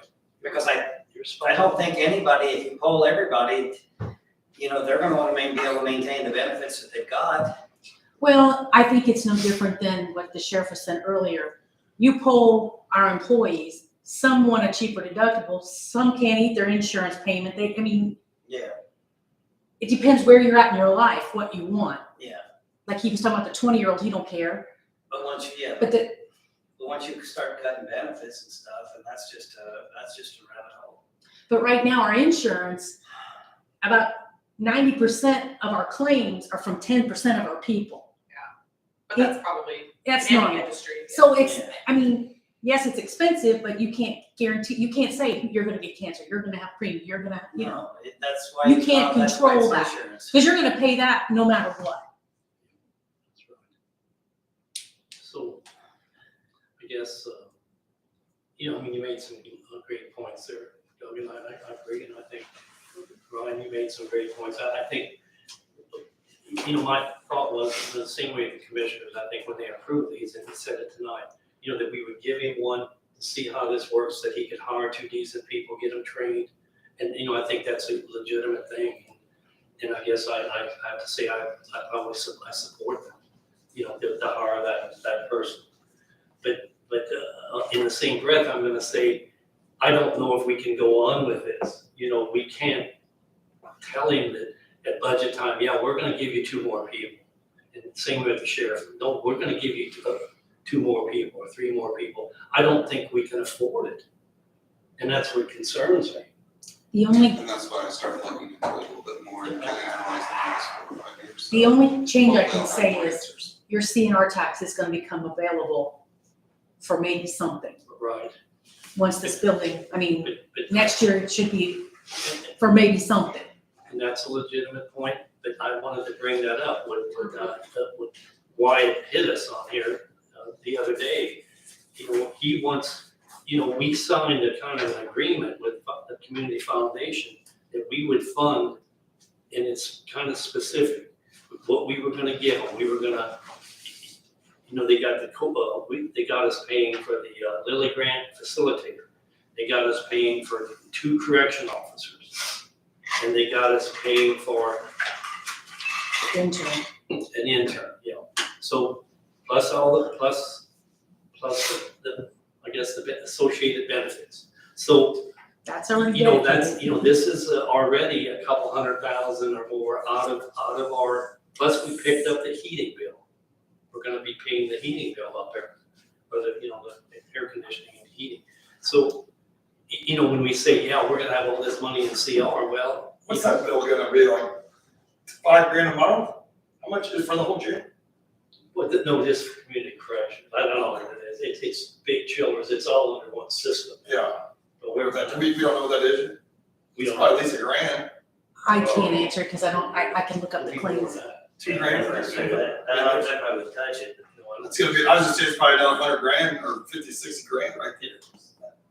So I'm just saying, you know, I keep saying, I thought the same thing, well, we could do all this with this CNR money. Well, we got bond payments, we're committed to this already. It's like our LATCF money, $50,000 and $300,000 of requests. So, that's, I mean, you know, not that I don't think we should make baby steps here and harvest, you know, let him harvest, because I really do, I think. I almost think we have to. Yeah, I mean, I don't wanna, you know, if he can find two good people in the same way with the sheriff, I feel, you know, I think we make a good judgment that we say, we're gonna give you this officer, we don't know what the future brings here. And until we can. There's also another person out at 911 that probably will go into a state police or some sort of position. At this point, by the time Stuart, if he hires these people here, by the time he trains, he's gonna barely be keeping up on training, much less be able to train a second or a third one. You know, I rode with I went to midnight, I went the noon to midnight shift, which went to 1 o'clock in the morning. You know, 2 weeks ago riding, and I mean, there was action. 13 Yeah, I didn't get overtime. But, well, we were supposed to be done at midnight, stuff's happening, so they gotta do it. More fun than farming. Oh yeah, it was action, it was nonstop action, you know. Now, That's their shift. What's that? That's their busy shift. that could be. But it's not. It could be, and now, and what they do is they're basically, we did the split shift, at 6 A to 6 P, 6 P to 6 AM is what they go, and I rode with Officer Gogol. He has 3 on each shift, you know, plus himself, Including yourself or plus himself, so you've got 4 people on the shoot. half shift. Yeah, we went to noon to midnight, so he splits his time. And the Sergeant Fleming does it a little bit different, who has another 6, and those are the 2 groups that rotate. You know, so there's a sergeant, and then they each have three people on each 12-hour shift. Okay. So it's like they're on 3, off 2, on 2, off 2, on 3, whatever, so they get there, they work 12-hour shifts, so they're getting their 4 days in per week is the way it works. So they run to 3, but whenever there's vacation, sick, then they're down to 2. Okay, and Did you answer calls in the city of Jasper? yes, Why did you do that? that's a good question, I don't know that. As you're coming through, When they got 22 officers in the city of Jasper. yeah, that's a good question, I don't know. But we did, there was 2 drug dog activity things within in the city. So I don't know, I assume that they were coming through town and they saw them, and you have to take action. Infraction. What's that? Looking for action. I guess, I don't know. But at one point in time during the evening, we were in Birdseye. Okay. And there was a car went off the road up at Hayesville because it was storming. That was when the rain was going on. And so we were on there. Another one was at somewhere over by Holland, there's an accident. Okay, and it ended up, by the time we got over here, Jesus and another deputy were there because the guy got out of the car that was over the embankment, got up, climbed up the hill, and then passed out face first in the mud. So Jesus started performing CPR, and whoever approved the AEDs was a good deal. I mean, I shame on me for not following up. But they got him breathing again, got his heart running and heart pumping, and got him to the hospital. So, anyway, if they would only had 2, it could have been a little, you know what I mean? If they were down on, because I mean, everybody was going everywhere. You know, it's the moon, right? Was it a full moon and the storms and things like that?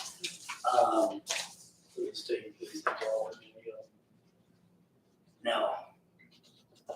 So I think there's a multitude of issues that we're actually having to cover for ourselves, and, you know, and the state aren't involved, I don't know. With this one additional deputy, you know, that they're requesting and that they're advertising for now, if they can utilize him to run some kind of swing shifts, and I'm not gonna try to tell them how to do their manpower, but I think that that person could be utilized, you know, but. 6 days, you know, or 3 days. Yeah, because everything was full staff, nobody sick or anything, so it just comes out of the people that are doing things. And there was a lot of other things, it wasn't a dull moment. But anyway, so my thought is if we're gonna do if the two that are possible, that are in front of us, I think if we go ahead and approve those, I would like to make some kind of motion to put everything else on hold, pay increases, new hires or everything, at least up until budget time, to where we can assess and get a better idea on revenues, where we're standing, you know. You can get revenue projections all over the place, depending upon the economy and depending upon whatever the federal government does. You know, I'm scared just like you guys are, because I wanna be able to maintain benefits for everybody else, you know, the current employees, so we can't just keep hiring away, because exactly, you only have so many dollars to put in the pot. I absolutely don't want to raise taxes. People don't want taxes, you know, and more money coming out of their pockets. You know, I think 911's in desperate need, and I think the sheriff's in need of that individual person. And, you know, and after that, I think we really need to analyze it. So I don't know if that's even a motion that somebody makes, but I think we need to stop put the brakes on and be able to figure out where we're at, so we can't print money like the federal government. We don't get as much given to us by the federal government. Well, that's gonna end up, that's another, you hit the nail on the head, Alex. That's gonna end up, all these grants and things that we've been getting that have been coming, stuff's gonna dry up eventually. It's not sustainable. But I'll say this job, being a county councilman person, a fiscal agent like Sandy, it's not gonna be easier, because I can think of 2 or 3 30-year dispatchers in 911. Liz Elsoff, these people worked there 30, 40 years, they barely ever got raised, never complained. Those people ain't coming back. Bob Gress, these people want money, or they'll sit at home or be incentivized to do something else. So this job ain't gonna get easier, because like Mike said, the money has to come from somewhere, but you got a new workforce, and they do not care. And, On weekends, they don't want. and we gotta keep essential services going. So I don't know where the compromise with the revenue comes, but it's gonna have to, something will have to give. Yeah, well, I agree, but I think the 911 and the sheriff, those are two safety issues and things that we have to provide for the people, is my thought. Okay, and then I'm not saying that, you know, I didn't say a hiring freeze or anything like that. I said, you know, we need to hold and assess at budget time and see where we're at. You know, and we need to be able to, if at all possible, maintain the health insurance and you know, and then see what we can do as far as raises, just to maintain the people that we have, you know. I agree with everything you said right there, I really do. Maybe if we pass that motion, the request would maybe halt for a little while, take by down. You know, we decided we're gonna wait until budget before even considering it. They did it in 2016, didn't they, Sandy? Hmm? There was a pay freeze in 2016. Right. We've had a few over the years. There was one year they gave a raise and had to take it away because we couldn't afford it. That was when, 2008, when the economy was tanking. Oh, gosh, yeah. And it was like, we had to take it away. We may be facing. That could be right around the corner again too, with all the chaos at the federal It's happened. level. So let's, I mean, is anybody opposed, I guess, off the cuff here with doing those two positions? I think we have to. Well, I feel the same way, so you wanna make a motion and put that in the motion? You wanna do 3 separate motions? What do you need? I need a motion for communication officer out of county general, $31,636. I'll make that motion. I'll second that. Okay, so would each one of these have to be voted on? Yes. Okay, so that's for is that for the deputy sheriff, the first one? No, that's a communication officer, 911. 911. I'm sorry. And it's kind of a, That had to do the holiday You're gonna have to do, I mean, the holiday's gonna have, if you're doing this, you're gonna have to do the holiday pay. And then you're gonna have to do the benefits, because I gotta have it all. They're pretty separate They're, things to be signed. yeah, I'll kind of Three walk you separate through it. motions each time. Okay. So the first, Well, the thing is they're in different funds, different fund line, different budgets, so that's why I have that separate. communications officer, you know, we. So I have Daryl and We made a Ryan. motion. Yes, and Ryan said. And Ryan seconded, so any other discussion on that 31,000? No. Okay, all in favor, say aye. Aye. Anyone opposed? Okay, so then we want to go on to The holiday pay. holiday. Then pay. the holiday pay is $1,767. That is including the benefits in the statewide 911. So we can do that under one. That's under one fund in the same department. I'll make that motion. Okay, Meredith made a motion to approve that. We have Doug seconded, so any other discussion? All in favor, say aye. Aye. Anyone opposed? Get out of here. So that's the 1767. Yes, and then with that, the salary ordinance pays this person $1,772.50 biweekly max. He does not start at that pay, but he builds up to that pay after so many months. We want to have a motion to approve that salary ordinance. Doug made a motion, may I have a second? Second. Any discussion on that? This is for the sheriff's deputy. No, it's for. Salary ordinance. 911, so, okay, sorry, I can't. So all in favor, say aye. Aye. Anyone opposed? Okay, and then the benefits that go along with that. Well, the sheriff is in there, so I don't know, you want to do the sheriff first and then do the benefits, or you want to do the benefits first and then do the sheriff? Let's do the sheriff first. The benefits. The benefits, I have, because they're both in general fund, the FICA for both positions is $5,494. The perf is just for the communication officer at $3,544. Okay, that makes sense. So I'll entertain a motion to approve that. I'll make that motion. Okay. Sonia's made a motion, may I have a second? Meredith seconded, so any other discussion on that? Sonia Meredith, you said? Correct. All in favor, say aye. Aye. Is that for both like and or just one? It's for both. Yeah. And then the deputy for 3861. And his holiday and overtime pay, is that what that is? That comes out of county general, right? For the sheriff deputy, it's got both the pay and the step overtime, which is their holiday pay. Okay, step one. So the deputy is $38,261. The holiday step overtime is $1,914, which equals to $41.75. 4175. $41.75. Okay, so I'll entertain a motion to approve that. Okay, I'll make a motion. Ryan made a motion, I have a second. I'll second. Alex seconded, so any other discussion? So all in favor, say aye. Aye. Anyone opposed?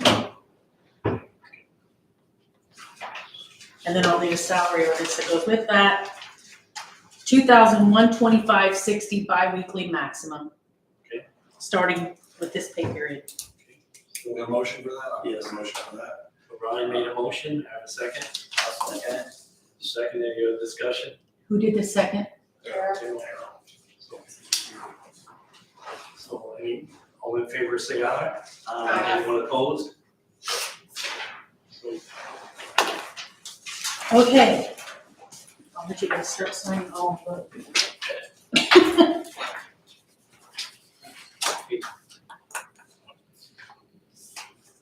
and where do we want to move to QCAT? Give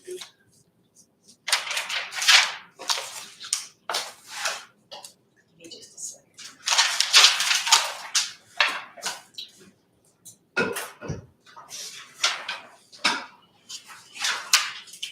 Okay, Hume Cap, the ambulance, and the election storage cases, they both talked about those at the last meeting.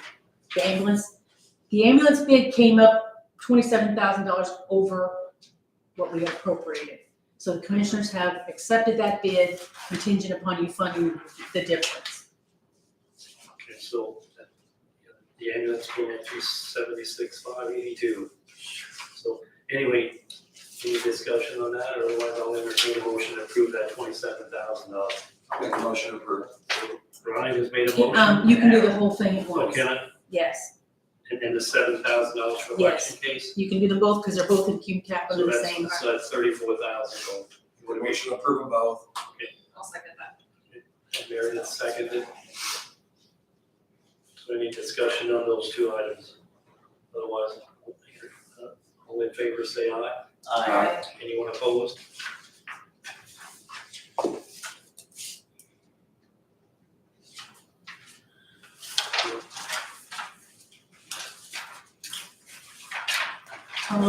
Under the, lit edit, we talked about the computer maintenance for the TEP, for the total email protection plan, and the building insurance. I told you last time that we had more cars and our buildings and our insurance went up. I don't know if I need the whole 110, but we're still adding new vehicles, so.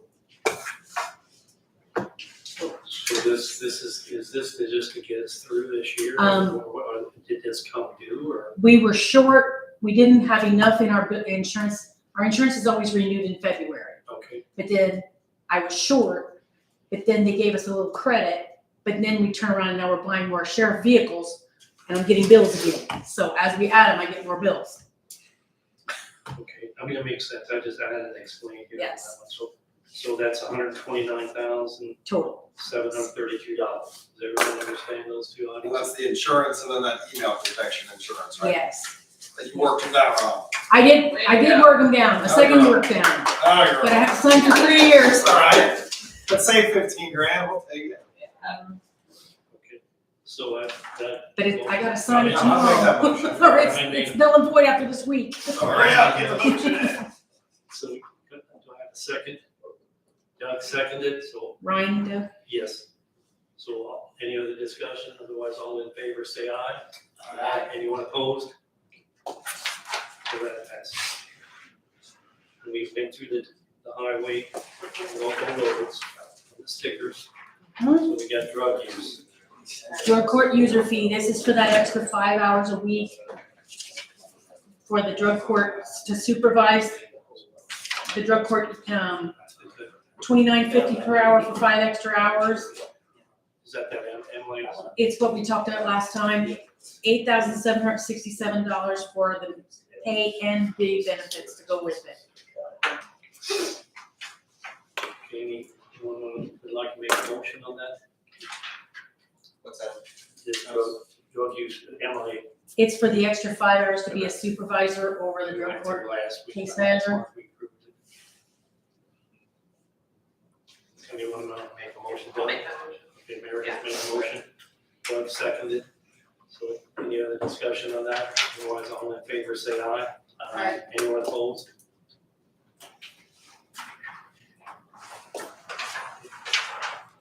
And then I need salary ordinance to go with that, to pay them $29.50 per hour, and comp time if it's accrued. The position will work 10 extra hours bi-weekly. On supervisory tasks, comp time will be paid at the time accrued, salary to be paid retroactively March 6th through April 22nd for any comp time she accrued during that time. But it'll start officially after this pay. Everybody understand that? I think she's been working and accrued comp time for it. We have a motion to approve that salary ordinance. I'll make that motion. Sally has made a motion, I have a second. Second. Ryan seconded, so any other discussion on that? Otherwise, all in favor, say aye. Aye. Anyone opposed? So that passes.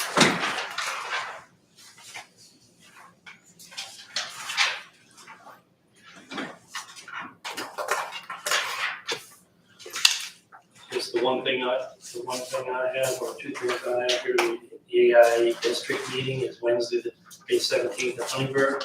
They got a budget class ahead of that, so if anyone wants to go, tell Sandy, I want to go to both of them. Do you want me to sign you up for the class then too, or are you gonna I'd sign like up to for the do class? this, I'd like to take the budget class. When's the deadline to sign up for the budget class? I'd love to do that if I can. If you're not planning on the 16th. Yeah. What time does it start? I think the budget class is in the afternoon, It It's like starts 1 at- to 4 or something, And then- another one and then follows that. I think the budget class is a $60 or $65 class. $65. The meeting is $45 per person. These are that's the yearly district meeting, It's the annual meeting at Huntingburg, the event center. yes. But if you want the class, I have to register you separate from the meeting. And the meeting's at 5 or The meeting is at 5:30 to 8. I'd like to go to that class if you would put me on there, if you could, please. I'll know soon. I have to check to see if I can go park. Is the meeting worthwhile going to, or just the class? The class is a budgeting class. It's like budgeting, they have two different budgeting classes. I think this one's budget one, the first one. And it'll kind of go over the budget process. I mean, all I of couldn't this, do. every time to take off. Yeah. It's easy general, but And then what about the meeting? May 17th. they go over basically the state legislature, with what they pass, that's the issue part of it. You know, do laws, Yeah. that kind of thing. I won't be able to go to the finance stuff, but I can go to the 5:30 to 8. Put me down for that. I will put you down for the meeting. The other thing I wanted to tell the council was, we went through, it's been a meeting at the jail. So- and- oh, I'm sorry. I'm sorry, did anybody, Supper only. Thank you, sorry. Doug, I didn't, Yeah, the meeting only. meeting only? Meredith, you'll let me know then? Yeah. And Sonia? I will let you know Okay. about the meeting. Okay. Okay, got that, sorry. The county just wanted, we're getting close to the move out of the jail, and they met with Cramp, actually put it on with all the contractors and the department heads of the, sheriff and the JR, and now, and the, well, all the subcontractors, basically. But, they want to start on that jail as soon as they can here, and looking at June 19th, that they're gonna start tearing into that jail. They're gonna move a lot of the female prisoners over to the pod, or not the pod, but over in the jail, existing jail, and then try to clear an area so we can get started to get this finished. But it was a good meeting. And then, what made me smile, I told him at the end, he says here, it looks like it could end, the end of the year. So, and when you go out there, it seems like it's a long way to go, but I mean, this is what the schedule kind of looks like. So, I mean, that's really good news if we get this done by the end of the year. It's just a lot of work when you start hearing from the sheriff's department. So that's really, basically, that's all I had. I mean, Field just attended the Du Bois Strong annual meeting, which was good. Just they just brought us up to date on what happened, what the going on for the last year. So, anyone else got anything to report on? I have a, at the commissioner meeting, Beth Schrader came in, is requesting more staff, and she wants me to advertise for the next meeting. I don't want their consensus. I don't know, do you want me to just have I don't know how to advertise something. I don't know what, What did the commissioner say when they asked for more staff? What was their opinion? they didn't really, They tabled it, like. they didn't really say anything. But she's given, I don't know, did she send you all? And a raise. She's got an email. She wants the 15,000 for each. I think let's make a motion on what Daryl said. I agree. I mean, I don't want to not advertise something and you guys say, oh, you should have advertised it. I don't know what you want me to do. I would like to make a motion that we put a hold on hiring, any salary adjustments until at least we look at least until budget time, to where we can make an honest assessment of what our revenues are gonna be, so we do not overextend ourselves, okay?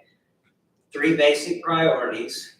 I wanna be able to maintain the employee benefits. The insurance representatives are, they're one action plan for them is to start reducing benefits to our employees. Number one, I don't wanna do that. I wanna be able to maintain that, okay? So I don't wanna overextend ourselves hiring too many people and then there's no money left for any kind of, to be able to maintain benefits. I would like to be able to look at some type of a pay raise, potentially for people. I know you talked about in years past where there's hiring freezes, pay freezes and all that kind of stuff. I don't wanna get ourselves in that position. And third, I don't wanna raise taxes and burden the taxpayers of the people of this community, because everybody, our county employees are busting their butts, everybody in this community. So I think the prudent move would be just to put a hold. I'm not using the word freeze, I would like just to hold things until we can analyze better and go through the budget process and see what our revenues are gonna be. So that's a long-winded motion, I don't know how you. So put you that wanna in. make a motion to put a hold on any salary raises or new positions until Salary budget time? adjustments is the word I use. Salary adjustments. I'll second that.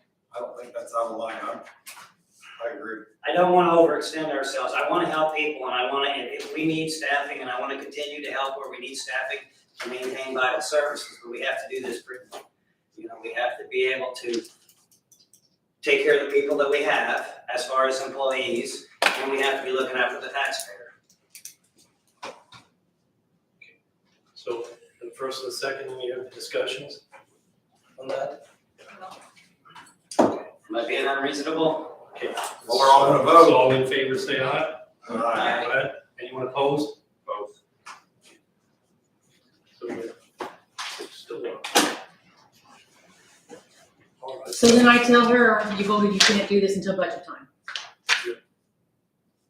I would know how we pay for it, We didn't pay for it, yeah. so. As a new council person, I'll say that's been an overwhelming experience trying to understand all the additional in such a short time. And It's a lot. the only reason I pose that, just because I didn't think we needed an ultimatum, because DuBois County Council's always been one of the most fiscally responsible ones I've ever witnessed. So I just thought, why do we need to impose something else? Good idea, I mean, I'm not even arguing against your idea. I just thought it was something we didn't. Cause you have a three-hour meeting debating. No, that's a good point, and maybe that was totally unnecessary. That's my. Well, Ryan, I think that's why, that's a good thing, we spent the time to debate and to see, was this really necessary and why is it necessary and going forward, what do we want to do next? Well, that's why we're so prudent and stuff like that, so. Yeah.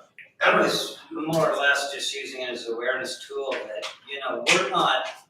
we're not trying to be, horses behinds or anything here. We just need to look at it prudently, and I wanna be able to take care of the people that we do have working for us. And maybe that wasn't understood, maybe that's not necessary. It's already went through, and I think it gives everyone in the county and the public where we stand. So I don't think there's anything wrong with it. The next issue you guys are gonna have to bring up is, next meeting is May. We're gonna have to give the department heads some kind of base on what kind of raise you wanna give people, so they can start preparing their budgets. We send that out in June for them to start working on it.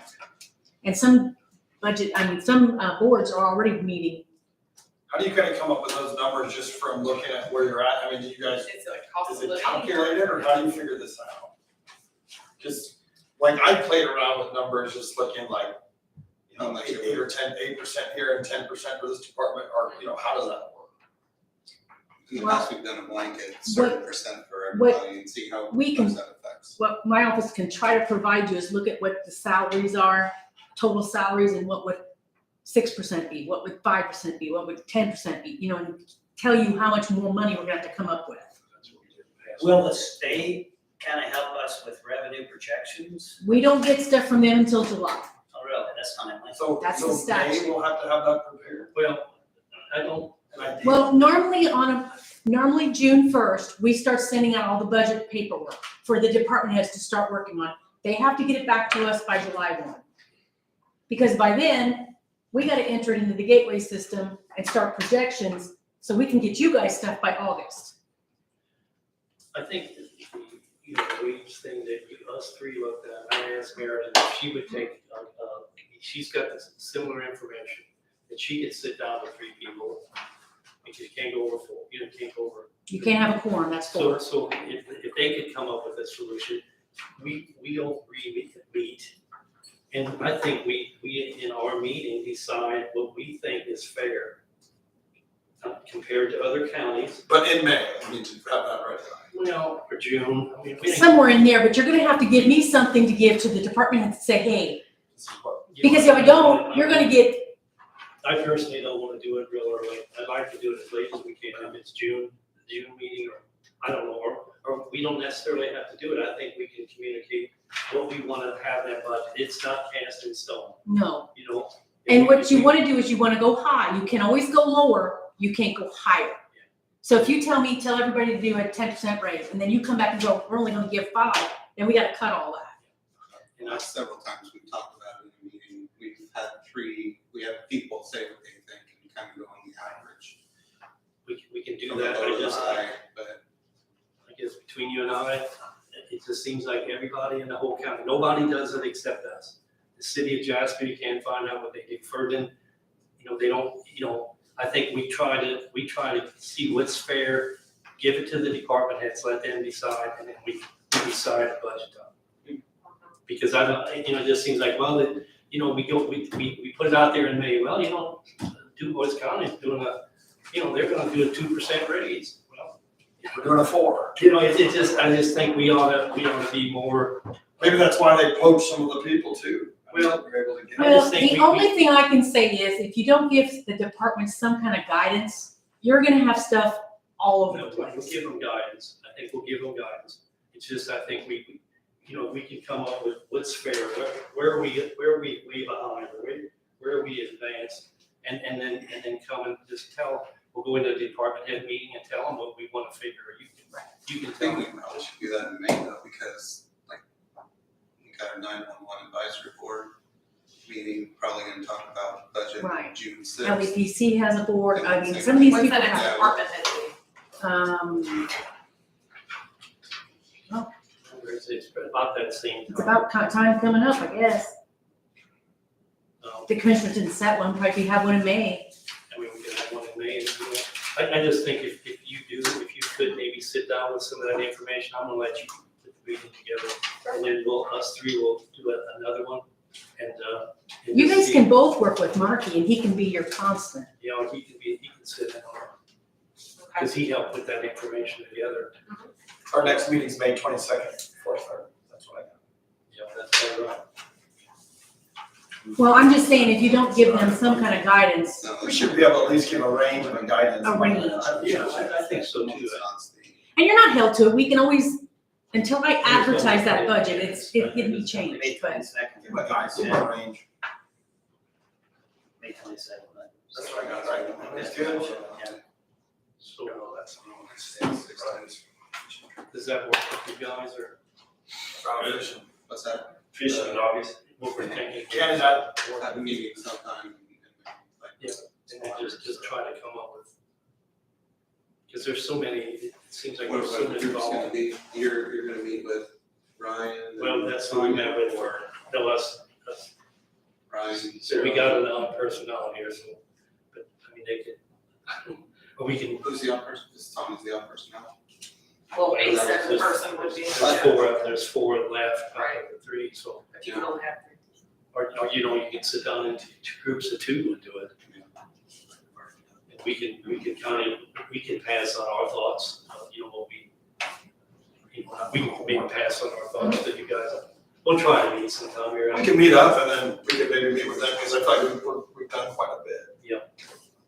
Or, you can sit in, or, Whatever, we can help, yeah, Yeah, you guys have already kind of started. I feel like we're a little ahead of it, we can maybe add a little. So like you guys discuss and then maybe you guys meet with 2 each or something Yeah, like that. that'd be great. Or something like that, just, let's do it that way, because I think, gotta get the ball moving So It then does we come wait fast. and Yeah. Looking at schedules from. Why don't you, you still try to get to it, people together, good. That's what we did, we just sat down and went through this, I said, we should, and at least otherwise you're not gonna take a lot of time. So, this way we'll just get it out. Okay. Want a motion to adjourn? Mike had something else to say, what are you gonna say, Mike? No, no, that's. Okay. So, I'll second it. got a motion to close the meeting in a second, so all in favor say aye. Close the meeting. That's pretty good. All right, bring your own popcorn. That's not just a preview of the. I got it. I'm glad I brought you a drink. I got a funny The feeling. brothers- After 2 days of budget meetings. I gotta take the next 2 days of budget meetings. Or a day and an evening. That might work, but. Or a day and